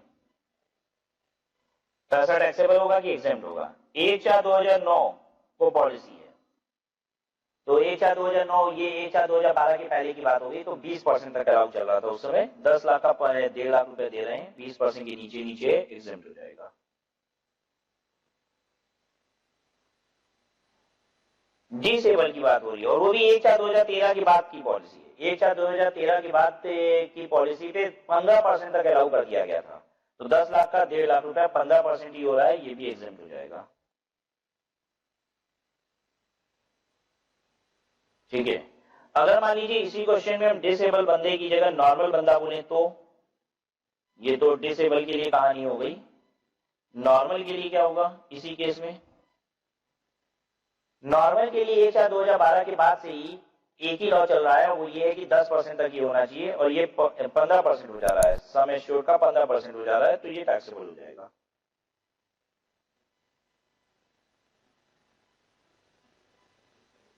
ठीक है।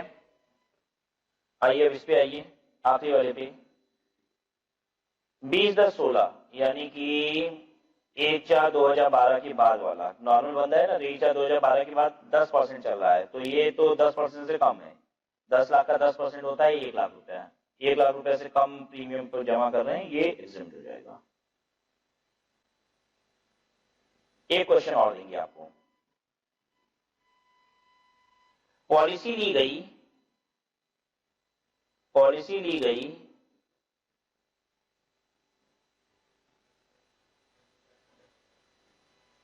15/6/2012 को, ठीक है, 10 लाख रुपए की ली गई पॉलिसी, प्रीमियम इसका था 1.2 लाख, 1,20,000 रुपया, पर्सन डिसेबल है। आप बताइए एग्जेम्प्ट होगा टैक्सेबल होगा, बहुत सोच के बताइएगा।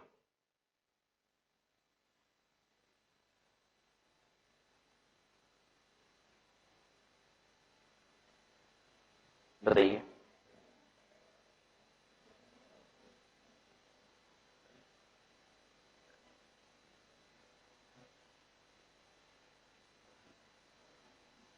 देखिए 1/4/2012 की बात की ये पॉलिसी है, 1/4/2013 की बात की पॉलिसी नहीं है, 1/4/2012 की बात की पॉलिसी है। डिसेबल के लिए 15% किया गया था, लेकिन 1/4/2013 से किया गया, ठीक है।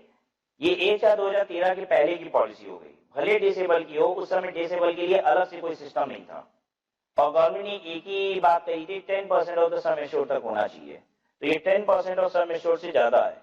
10 लाख का 10% होता है 1 लाख रुपया, तो इसलिए मेच्योरिटी में जो 10 लाख रुपया आएगा वो टैक्सेबल हो जाएगा।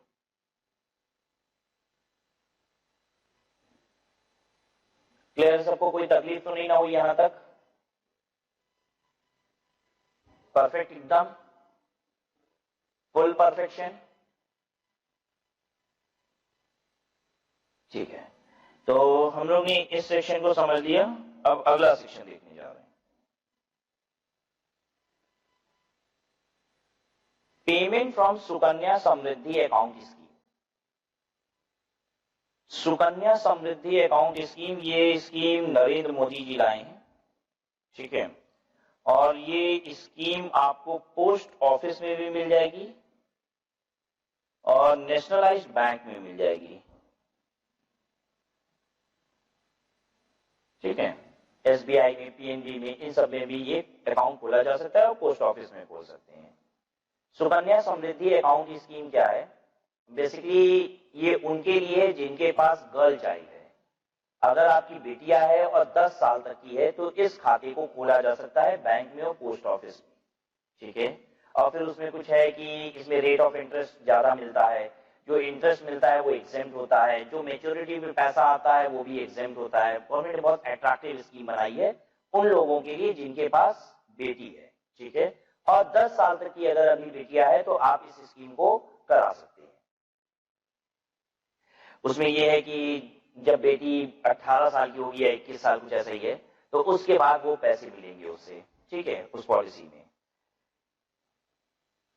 तो यहाँ पे क्या बताया जा रहा है देख लेते हैं। Any payment from an account open in accordance with Sukanya Samriddhi account rules 2014 shall not be included in total income of the assessee.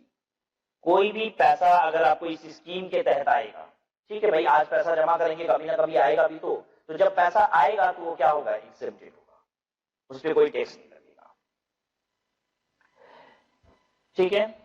याद रहेगा, सुकन्या समृद्धि अकाउंट स्कीम ये बेसिकली एक न्यू स्कीम है introduced by Narendra Modi and it can be open in post office and nationalised bank. ये खाता खुला जा सकता है। हर साल आपको इसमें कुछ पैसे डालने होते हैं और गर्ल चाइल्ड एक पर्टिकुलर एज को जब अटेन कर लेती है तो ये पैसा मेच्योर हो जाता है और मेच्योरिटी पे जो पैसा आएगा वो एग्जेम्प्टेड होगा, वो टैक्स फ्री होगा, ठीक है। यही बात यहाँ पे बताई गई है।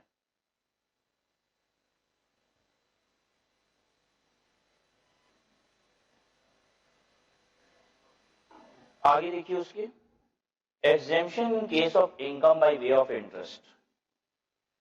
कुछ इंटरेस्ट की इनकम एग्जेम्प्ट होती है और इसका सेक्शन है सेक्शन 10 सबसेक्शन 15, सेक्शन 10(15). इसको रट लीजिए, याद कर लीजिए, रट लीजिए इसको, ये याद करना पड़ेगा। सेक्शन 10(15) में इंटरेस्ट की इनकम एग्जेम्प्ट होती है। कौन कौन से इंटरेस्ट की इनकम, ये भी लर्न करना पड़ेगा, इसकी पूरी लिस्ट को याद करना पड़ेगा कि कौन कौन सी इंटरेस्ट की इनकम पे टैक्स नहीं लगता है। तो हम यहां पे लिख दे रहे हैं लर्न बाई हार्ट, ठीक है। रेलवे बॉन्ड, रेलवे बॉन्ड की इंटरेस्ट, अगर आप रेलवे बॉन्ड परचेज करते हैं तो उसकी इंटरेस्ट पे टैक्स नहीं लगता। 7% कैपिटल इन्वेस्टमेंट बॉन्ड, ये इन्वेस्टमेंट बॉन्ड ये गवर्नमेंट ऑफ इंडिया का है, ये government of India bond issue करती है, तो इस बॉन्ड के इंटरेस्ट पे भी टैक्स नहीं लगता। 7% capital investment bond. 9% relief bond, 9% relief bond 1987। 1987 तो इसलिए लिखा गया है क्योंकि ये बॉन्ड 1987 में लॉन्च हुआ था, ठीक है, इसलिए इसका नाम ही है 9% रिलीफ बॉन्ड 1987। 9% क्यों लगा हुआ है? क्योंकि इस पे रेट ऑफ इंटरेस्ट 9% का है, ठीक है, और इसका जो इंटरेस्ट आएगा वो एग्जेम्प्ट है। थोड़ा सा आपको समझाते हैं कि ये सब होता क्या है, ये रिलीफ बॉन्ड वगैरह ये है क्या चीज। आए दिन आप देखते हैं कि भारत में कोई ना कोई प्राकृतिक आपदा आती रहती है, कहीं भूकंप आ गया, कहीं बाढ़ आ गया, कहीं कुछ आ गया, ठीक है। रिसेंट पास्ट में केरला में देखिए जबरदस्त क्या आई थी, बाढ़ वगैरह आई थी, ठीक है।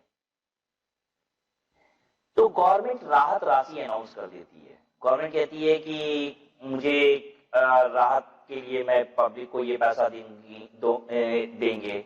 उसके बाद भाई बाढ़ आई तो बहुत सारी चीज डिस्ट्रक्ट भी तो हुई, खराब भी तो हुई, उसे वापस से रिवाइव करना पड़ेगा कि नहीं, सब कुछ सही करना पड़ेगा कि नहीं। रोड खराब हो गए, कितनी जगह की तो रोड ही बह गई, ठीक है, न जाने कितनी बिल्डिंग, कितने हाउसेस सब तबाह हो गए, उन सबको वापस सही भी करना होगा, ठीक है। तो इन सबको वापस सही करने के लिए पैसा चाहिए। हो सकता है कभी कभी प्राकृतिक आपदा में गवर्नमेंट राहत राशि भी अनाउंस कर देती है कि पब्लिक को भी ये पैसे देंगे हम। अब इसके लिए पैसे आएंगे कहां से? गवर्नमेंट अनाउंस तो कर देती है, लेकिन उसके बाद गवर्नमेंट देखती है तो पैसे तो है ही नहीं, कभी नहीं होते। हमारी सरकार के पास पैसे तो कभी ही नहीं होते। अब ये पैसे कैसे आएंगे? गवर्नमेंट तुरंत एक बॉन्ड इशू करती है, ठीक है, और उसका नाम क्या होता है? उसका नाम होता है, जैसे एक बार बहुत पहले भोपाल में गैस लीक डिजास्टर हुआ था, तो उसका नाम ही गवर्नमेंट ने उस गैस लीक डिजास्टर को से जो भोपाल पूरा खराब हो गया था उसको वापस से रिवाइव करने के लिए गवर्नमेंट ने एक बॉन्ड रेज किया था, तो उसका नाम ही था Bhopal gas leak disaster bond वगैरह इसी तरीके से, ठीक है, या रिलीफ बॉन्ड, कुछ इस तरीके का नाम गवर्नमेंट रखती है उस बॉन्ड का। अब बॉन्ड रेज करके पब्लिक से पैसे बटोरने हैं, ठीक है, और फिर गवर्नमेंट क्या करेगी? एक समय के बाद जब उसकी मेच्योरिटी होगी तो गवर्नमेंट इंटरेस्ट के साथ उस पैसे को पे कर देगी। तो गवर्नमेंट पब्लिक से पैसा इकट्ठा करती है, लेकिन पब्लिक पैसा लगाएगी क्यों? क्यों गवर्नमेंट कोई भी बॉन्ड रेज करेगी तो पब्लिक पैसा दे देगी? क्योंकि गवर्नमेंट उसमें एक अट्रैक्शन डाल देती है, और अट्रैक्शन क्या होता है? इंटरेस्ट एग्जेम्प्ट हो जाएगा।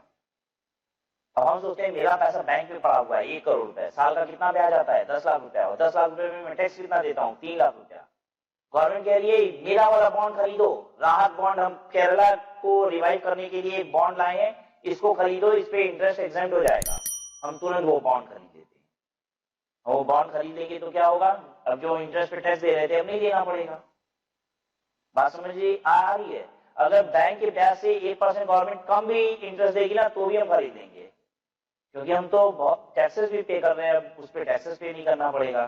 तो गवर्नमेंट कभी कभी क्या करती है, जल्दी पैसा इकट्ठा करने के लिए, पब्लिक में अट्रैक्शन लाने के लिए उस बॉन्ड के प्रति गवर्नमेंट उसकी इंटरेस्ट को एग्जेम्प्ट कर देती है। तो निश्चित है ये रिलीफ बॉन्ड भी 1987 में कहीं कोई प्राकृतिक आपदा आई होगी, गवर्नमेंट उस प्राकृतिक आपदा में रिलीफ डालने के लिए रिलीफ बॉन्ड नाम से एक बॉन्ड रेज की होगी। अब पब्लिक से पैसा आएगा क्यों?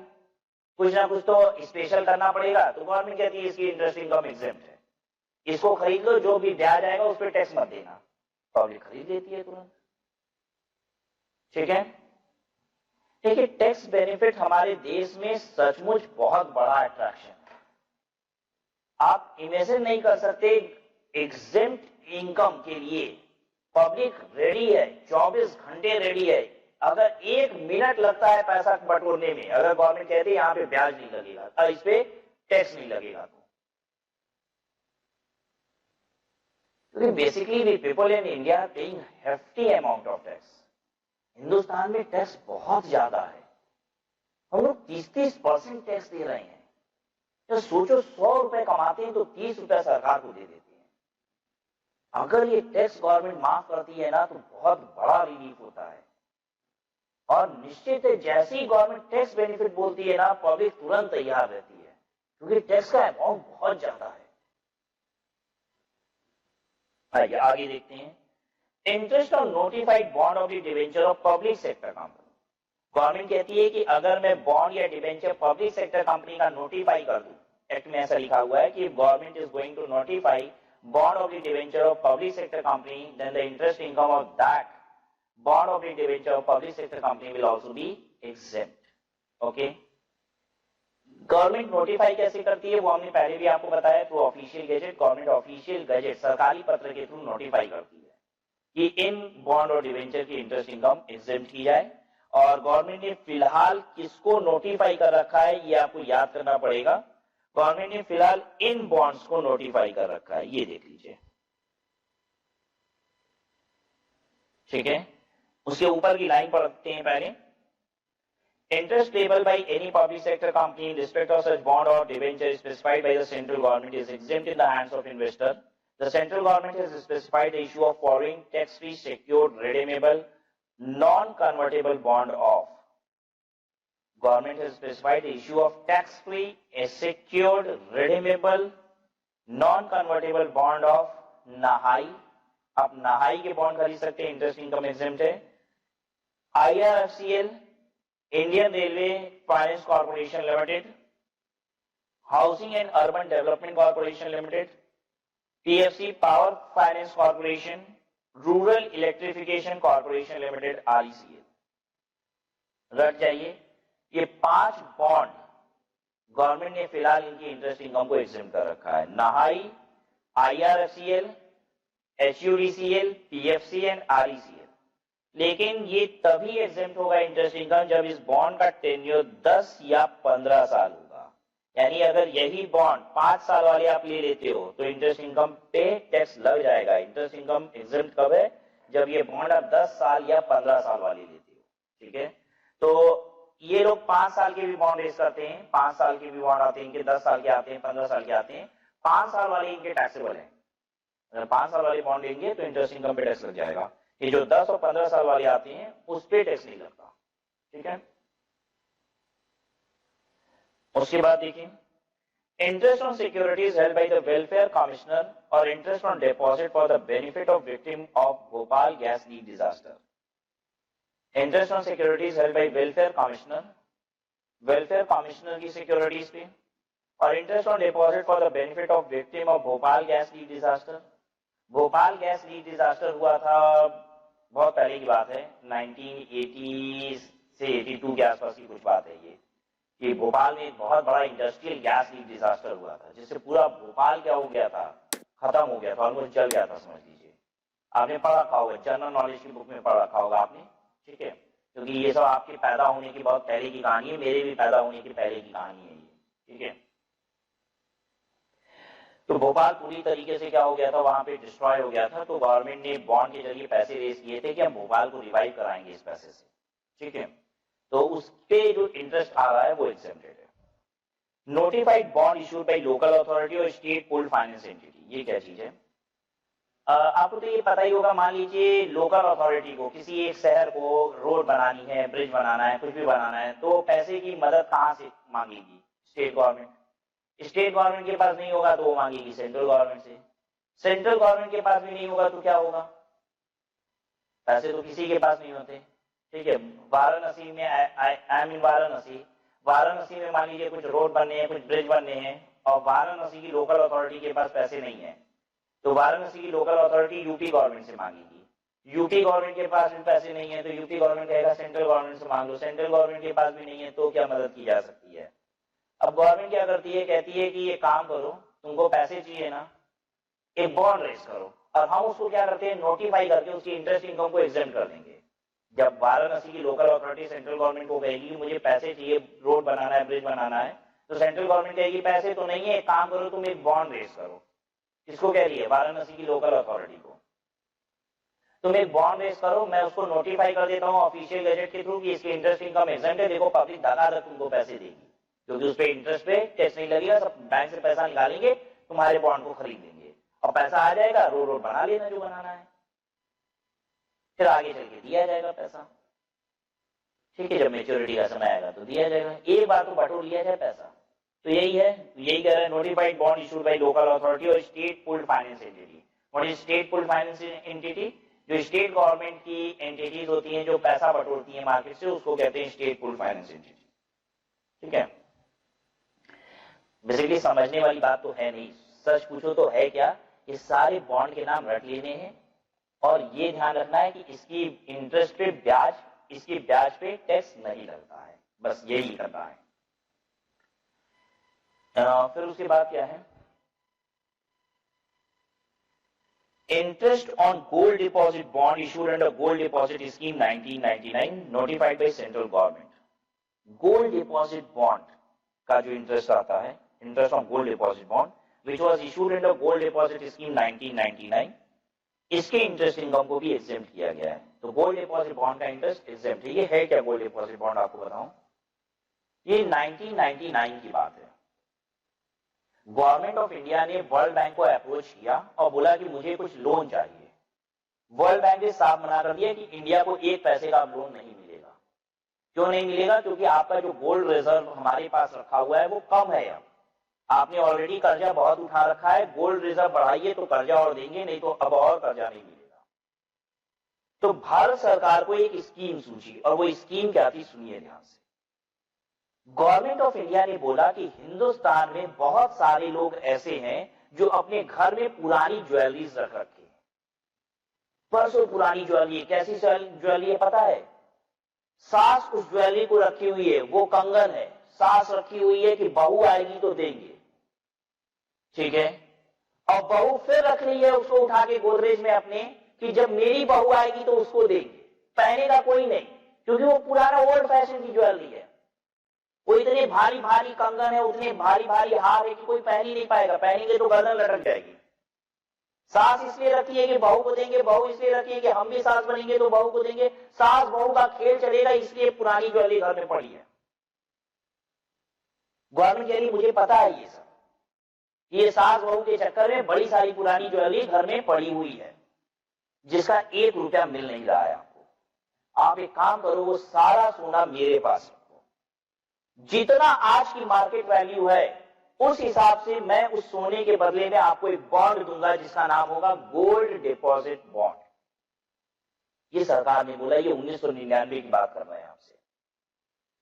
उतने रुपए का मैं बॉन्ड दूंगा, उस बॉन्ड पे आपको इंटरेस्ट भी मिलेगा, आपको हर साल ब्याज मिलेगा, और उस ब्याज की आमदनी पे टैक्स भी नहीं देना होगा। अब बताइए कितनी सुंदर बात। हम घर में पुरानी ज्वेलरी रखे हुए हैं, क्या हमको कुछ भी मिल रहा है? नहीं, ऐसी पड़ी है। अगर वो 10 करोड़ रुपए की ज्वेलरी है, भारत सरकार को दे दो, 10 करोड़ रुपए पे ब्याज मिलेगा और ब्याज पे टैक्स भी नहीं लगेगा। कितनी सुंदर बात है कि नहीं? सुंदर बात। गवर्नमेंट ने बल्कि एक बहुत और सुंदर बात कही, शायद अभी आपको समझ में कम आएगी, लेकिन फिर भी चलिए बोल देते हैं। ये बात हमको बतानी है, आगे चल के बताएंगे भी। जो गोल्ड होता है वो कैपिटल एसेट होता है। ये जो ज्वेलरीज होती है वो कैपिटल एसेट होती है। अगर हम इसे बेचते हैं तो इस पे कैपिटल गेन होता है और अगेन इस पे टैक्स लगता है।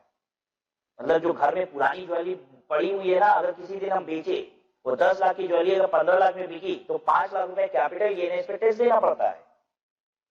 सरकार ने बोला कि तुम ज्वेलरी के बदले में बॉन्ड ले लो, और जब भी बॉन्ड को बेचोगे तो पता है कितना पैसा मिलेगा? जो सोने की वैल्यू होगी। जैसे हम 10 करोड़ रुपए का सोना देके एक बॉन्ड लिए, अब 4 साल बाद उस जितना सोना दिए थे उसकी वैल्यू हो गई मान लो 12 करोड़ रुपया, तो बॉन्ड बेच के 12 करोड़ रुपया मिलेगा।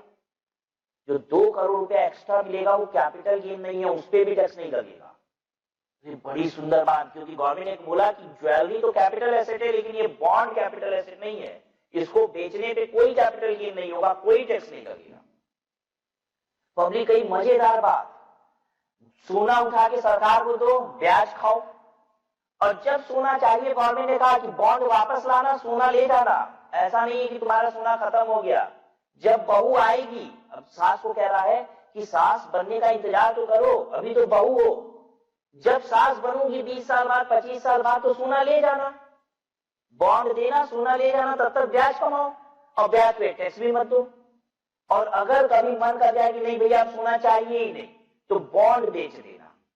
बॉन्ड का कितना पैसा मिलेगा? जितना उस दिन उस सोने की मार्केट वैल्यू होगी उतना मिल जाएगा, और तो और जो एक्स्ट्रा पैसे मिलेंगे उस पे भी टैक्स नहीं लगेगा, क्योंकि बॉन्ड कैपिटल एसेट नहीं है और ज्वेलरी तो कैपिटल एसेट थी। ये गवर्नमेंट ने सुंदर स्कीम बनाई, और धड़ाधड़ पब्लिक ने सोना देना गवर्नमेंट को शुरू कर दिया, गोल्ड डिपॉजिट बॉन्ड ले लिया, और गवर्नमेंट ने वो पूरा सोना बटोरा और वर्ल्ड बैंक के पास ले जाके रख दिया, और जो लोन उन्हें चाहिए था वो मिल गया। तो ये वर्ल्ड बैंक से लोन लेने की स्कीम थी 1999 में गवर्नमेंट की। वर्ल्ड बैंक से पैसा उठाया था गवर्नमेंट ने, वो सोने को रिजर्व के फॉर्म पे वर्ल्ड बैंक के सामने रख के, ठीक है। तो आज भी बहुत सारे लोगों के पास वो बॉन्ड पड़े हुए हैं और रेगुलरली वो इंटरेस्ट उस पे ऑन कर रहे हैं, उस इंटरेस्ट पे कोई टैक्स नहीं लगता, ठीक है। देखिए हमने आपको बताया ना कि गवर्नमेंट टैक्स बोलती, जहां बोलती है ना टैक्स माफ है, पब्लिक तैयार है, जो चाहे जो करा लो अब तो हमसे, ठीक है। आगे देखिए, interest on gold deposit certificate issued under gold monetisation scheme 2015। ये नरेंद्र मोदी ने स्कीम लाई है 2015 में, gold monetisation scheme. Gold monetisation scheme क्या है? नरेंद्र मोदी ने बड़ी सुंदर बात समझाई। Basically he is against black money, right. वो चाहते ही नहीं है कि लोगों के पास ब्लैक मनी एक्यूमुलेट हो। आज लोग सोना खरीदते हैं तो पता है कैसे खरीदते थे? आज तक लोग सोना खरीदते हैं तो वो ब्लैक मनी यूज करते हैं, कैश ले जाते हैं, ज्वेलर को देते हैं, गोल्ड की बिस्किट लेते हैं, रख लेते हैं, अब देखिए जितनी बड़ी इनकम टैक्स की रेट होती है उन सब की जगह पे क्या मिलता है, सोने की बिस्किट भरी पड़ी है, ठीक है, पूरी पूरी अलमारी भर भर के सोने की बिस्किट है। तो लोग अपनी ब्लैक मनी को यूज करते थे वहां पे। गवर्नमेंट की स्कीम लाई गोल्ड मॉनेटाइजेशन स्कीम का, सोना फिजिकल मत खरीदो, गोल्ड की बिस्किट गोल्ड कॉइन ये मत खरीदो, गोल्ड का सर्टिफिकेट खरीदो। और जिस तरीके से सोने के भाव बढ़ते हैं वैसे ही सर्टिफिकेट का भाव बढ़ेगा। अब गोल्ड तो क्या है, गुड्स है जिसपे जीएसटी भी लगता है। गोल्ड तो गुड्स है ना, जैसे बाकी मोबाइल है फलाना है, सारे सामान की तरह गोल्ड भी एक सामान है। तो जैसे हर आइटम पे जीएसटी लगता है वैसे गोल्ड पे भी जीएसटी लगता है। तो देखिए फायदा क्या क्या है। एक तो जब हम सोना खरीदते हैं फिजिकल फॉर्म में किसी ज्वेलरी की शॉप से जाके तो हम जीएसटी देते हैं।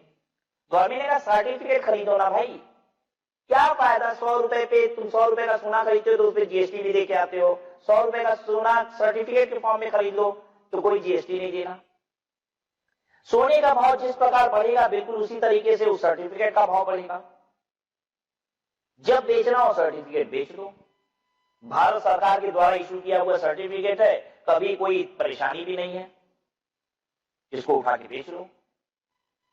दूसरी बात, जब आप सोने की बिस्किट खरीद के लाते हो तो रखने की परेशानी, रखे कहां, चोरी हो गया तो सर्टिफिकेट हमसे ले जाओ, कोई चोरी की परेशानी नहीं, क्योंकि आपके नाम पे रजिस्टर्ड है, आपका पैन नंबर है, आधार नंबर है, आपके नाम पे रजिस्टर्ड है। कभी चोरी भी हो जाए तो गवर्नमेंट से दूसरा सर्टिफिकेट इश्यू करा लेना। जो बंदा चुराया है उसको कुछ मिलेगा भी नहीं, क्योंकि उस सर्टिफिकेट का कर क्या लेगा वो। तो चोरी की समस्या खत्म। उसके बाद 2.5 से 3% के आसपास का कुछ ब्याज भी गवर्नमेंट इस पे दे रही है साल का। हम सोना खरीद के रख देते हैं तो कोई ब्याज मिलता है क्या, बिल्कुल नहीं। और तो और जो ब्याज मिल रहा है उस ब्याज पे टैक्स भी नहीं लगा है। ये स्कीम है गोल्ड मॉनेटाइजेशन स्कीम। फिर से रिपीट करें, क्या है gold monetisation scheme. Gold monetisation scheme में गवर्नमेंट कह रही है डिजिटल गोल्ड खरीदिए, सर्टिफिकेट खरीदिए, गोल्ड फिजिकल फॉर्म में मत खरीदिए, ठीक है। क्या क्या फायदे होंगे, गोल्ड अगर आप फिजिकल फॉर्म में खरीदते हो तो जीएसटी देते हो या जीएसटी नहीं देना। दूसरी बात, गोल्ड फिजिकल फॉर्म में खरीद लेते हो तो टेंशन रहती है, दिन रात डरते रहते हो कहां रखें, चोरी हो जाएगा। तो बैंक में लॉकर रखते हो, वहां रखते हो तो लॉकर के चार्जेस देते हो, बैंक लॉकर चार्जेस देते हो, तो चोरी होने का डर खत्म हो गया। उसके बाद फिजिकल गोल्ड खरीदे हो तो कोई ब्याज नहीं मिलेगा, ठीक है। यहां पे ब्याज मिल जाएगा आपको, यहां पे ब्याज भी मिल जाएगा आपको, और तो और जो ब्याज मिलेगा, इंटरेस्ट मिलेगा, उस पे टैक्स भी नहीं देना है। और एक सुंदर बात और भी कही है गवर्नमेंट ने इस स्कीम में कि गोल्ड तो कैपिटल एसेट होता है ना, बेचोगे तो क्या करोगे, प्रॉफिट होगा उस पे टैक्स देना पड़ेगा। जैसे 10 लाख रुपए का गोल्ड खरीदे और बेचेंगे 12 लाख रुपए का तो 2 लाख रुपए पे टैक्स देना पड़ेगा। लेकिन अगर गोल्ड का सर्टिफिकेट खरीद लेते हो, ये गोल्ड मॉनेटाइजेशन स्कीम वाला, तो 10 लाख रुपए का गोल्ड सर्टिफिकेट खरीदे, बेचोगे 12 लाख रुपए का तो 2 लाख रुपया जो फायदा हुआ उस पर भी टैक्स नहीं देना, ठीक है। तो basically government is encouraging you two by digital gold. और सीधी सी बात है, डिजिटल गोल्ड ब्लैक मनी से मिलेगा नहीं, ठीक है। ये तो सर्टिफिकेट भारत सरकार का है, निश्चित है आप अपनी व्हाइट मनी यूज करोगे। तो लोगों को गवर्नमेंट डिस्करेज भी कर रही है, इसी बहाने डिस्करेज कर रही है कि आप व्हाइट मनी यूज कीजिए इन्वेस्टमेंट, ठीक है। Interest on public provident fund, interest on public provident fund, PPF पे जो इंटरेस्ट आता है, ये पीपीएफ क्या चीज होती है आपको बताएं। प्रोविडेंट फंड तो आप जानते ही हैं, प्रोविडेंट फंड बेसिकली एक फंड है जो एम्प्लॉयर और एम्प्लॉय मेंटेन करते हैं together, and this is for the benefit of employee. उसमें क्या होता है, एम्प्लॉयर हर महीने कुछ पैसे डालता है प्रोविडेंट फंड में और एम्प्लॉय भी हर महीने कुछ पैसे डालता है उस प्रोविडेंट फंड में, और जब एम्प्लॉय रिटायर करता है तो उसे उस प्रोविडेंट फंड का पैसा मिल जाता है। एक समय पुरानी बात है जब बिजनेसमैन ने एक आवाज उठाई गवर्नमेंट के खिलाफ। उन्होंने कहा कि आपको एम्प्लॉयज की तो बड़ी चिंता होती है कि जब रिटायर करेगा तो उसके पास पैसे आने चाहिए प्रोविडेंट फंड के, ठीक है, जिसके लिए आप बड़ी बड़ी छूट भी देते हैं। पता है प्रोविडेंट फंड में छूट क्या है, एम्प्लॉय जो पैसे डालता है अपने प्रोविडेंट फंड में, उसका 80 में उसको डिडक्शन मिल जाता है, मतलब उसकी ग्रॉस टोटल इनकम से लेस कर दिया जाता है, ठीक है। छूट मिल जाती है, उतने पैसे पे टैक्स नहीं देना पड़ता जितना वो प्रोविडेंट फंड में डालता है, ठीक है। और एम्प्लॉयर भी डाल रहा है, इकट्ठा होगी जब पैसा मेच्योरिटी पे आता है, जब वो रिटायर करता है पूरा पैसा आता है, वो भी टैक्स फ्री हो जाता है। तो बिजनेसमैन बोले कि आपको एम्प्लॉयज की बड़ी चिंता है, जो नौकरी करते हैं उनकी तो बड़ी चिंता है, कि उनका पैसा आप जुटवाने में मदद करते हैं, उनका पैसा जुटाने के लिए आप इनकम टैक्स में छूट देते हैं, जब पैसा इकट्ठा होके आता है तो टैक्स फ्री बना देते हैं। हम क्या बिजनेसमैन जीवन भर आखिरी दम तक, मरते दम तक काम करने के लिए बने हैं? हम भी तो कभी रिटायर करेंगे। क्या हम बिजनेसमैन है तो एक समय आएगा, एक ऐसी उम्र आएगी कि नहीं जब हम काम करना बंद कर देंगे?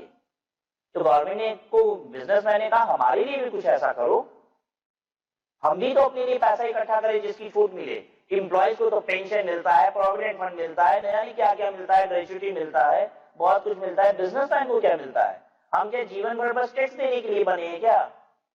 और अपने बुढ़ापे के लिए कुछ ना बटोरे, और अगर बटोरे भी तो अपने दम पे बटोरे, आपका कोई सहयोग नहीं उसमें। तब गवर्नमेंट ने कहा अच्छा चलो एक काम करो, पब्लिक प्रोविडेंट फंड अकाउंट तुम लोग खोल लो। प्रोविडेंट फंड तो एम्प्लॉयज के लिए, पब्लिक प्रोविडेंट फंड ये किसी बैंक में जाके खोला जा सकता है।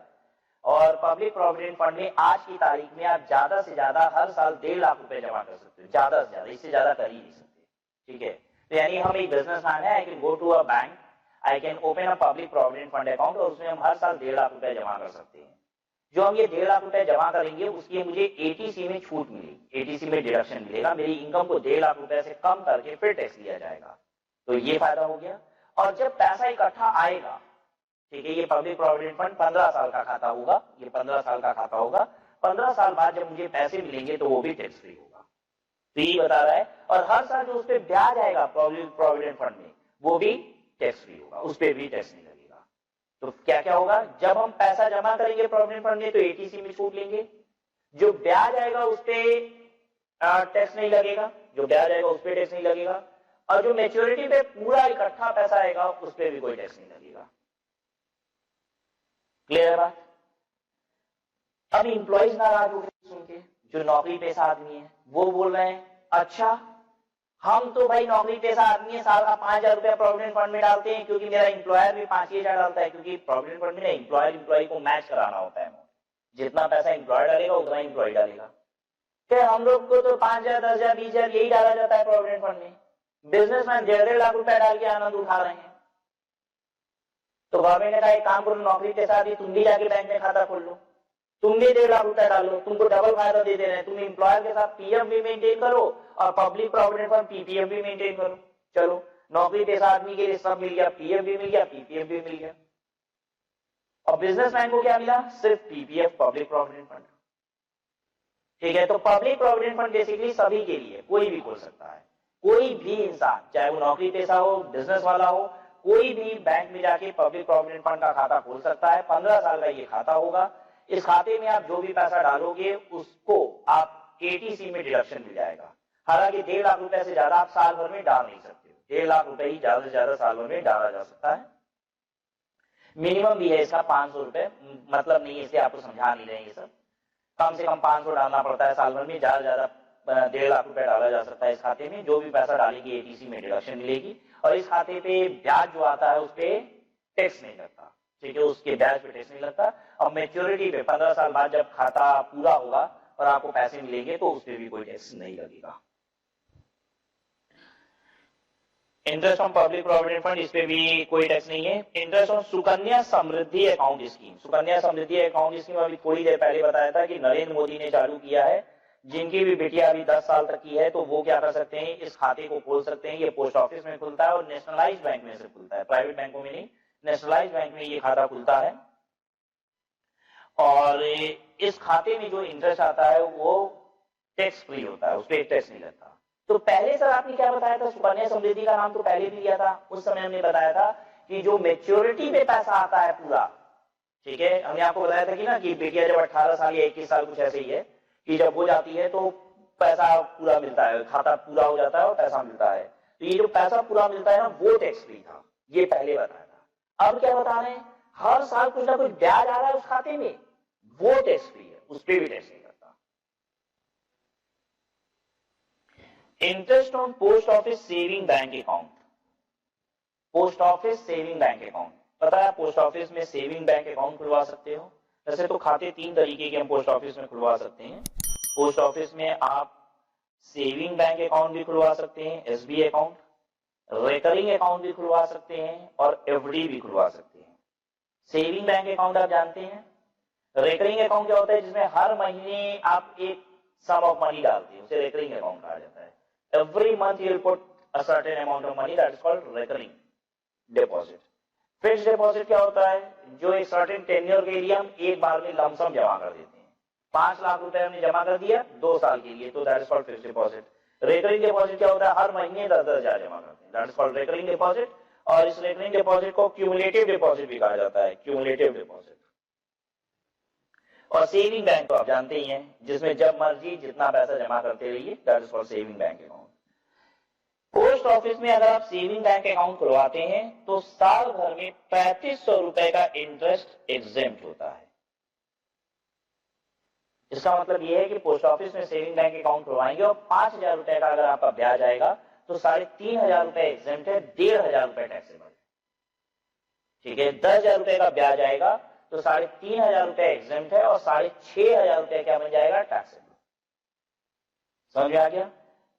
रेकरिंग और एफडी ये फुल्ली टैक्सेबल है, यहां पे कोई एग्जेम्पशन नहीं है, this is fully taxable. Recurring में 1000 का ब्याज आएगा तो भी टैक्स लगेगा, एफडी में 1000 का ब्याज आएगा तो भी टैक्स लगेगा, मतलब 1 रुपए का भी ब्याज आएगा तो भी टैक्स लगेगा। सेविंग बैंक अकाउंट के केस में 3500 रुपए के इंटरेस्ट पे एग्जेम्पशन है, 3500 से ज्यादा होगा तो 3500 एग्जेम्प्ट, बैलेंस टैक्सेबल।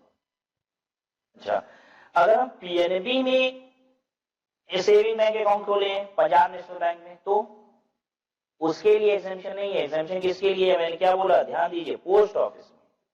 बैंक में भी तो आप सेविंग बैंक अकाउंट खोल सकते हैं, बैंक में सेविंग बैंक अकाउंट खोले तो उसके ब्याज पे टैक्स लगता है।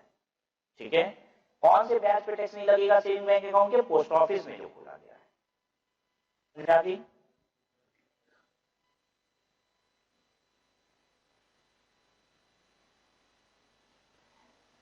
Interest of post office saving bank account, interest beyond 3500 and 7000 in case of joint post office saving bank account shall be taxable.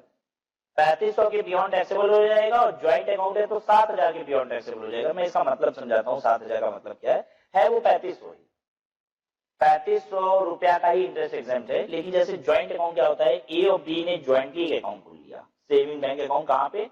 Post office में। तो जितना ब्याज चढ़ाया जाता है खाते में, जैसे मान लीजिए अब ये खाता ज्वाइंट अकाउंट है ना एबी का, तो अगर खाते में 8000 रुपए का इंटरेस्ट आया तो ए का इंटरेस्ट कहलाता है 4000 रुपए का और बी का कहलाता है 4000 रुपए का। ये होता है अगर हम ज्वाइंट खाता खोलते हैं, जितना भी ब्याज आता है वो आधा आधा दोनों लोगों का माना जाता है। मान लीजिए हमने खाता पोस्ट ऑफिस में अपने नाम से और अपनी वाइफ के नाम से ज्वाइंट अकाउंट है, मी एंड अकाउंटिंग पोस्ट,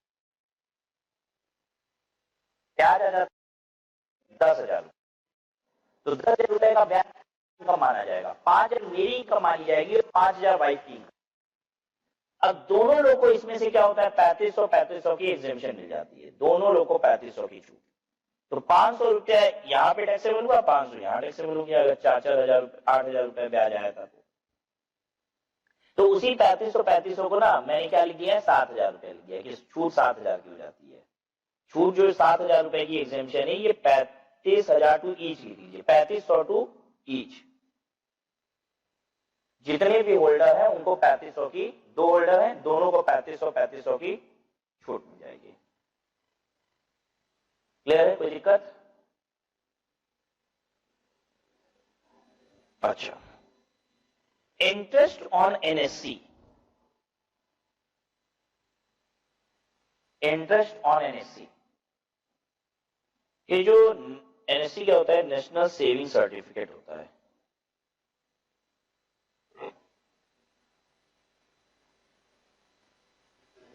ये सब की चर्चा करेंगे बाद में, अभी ये सब आना है, ठीक है।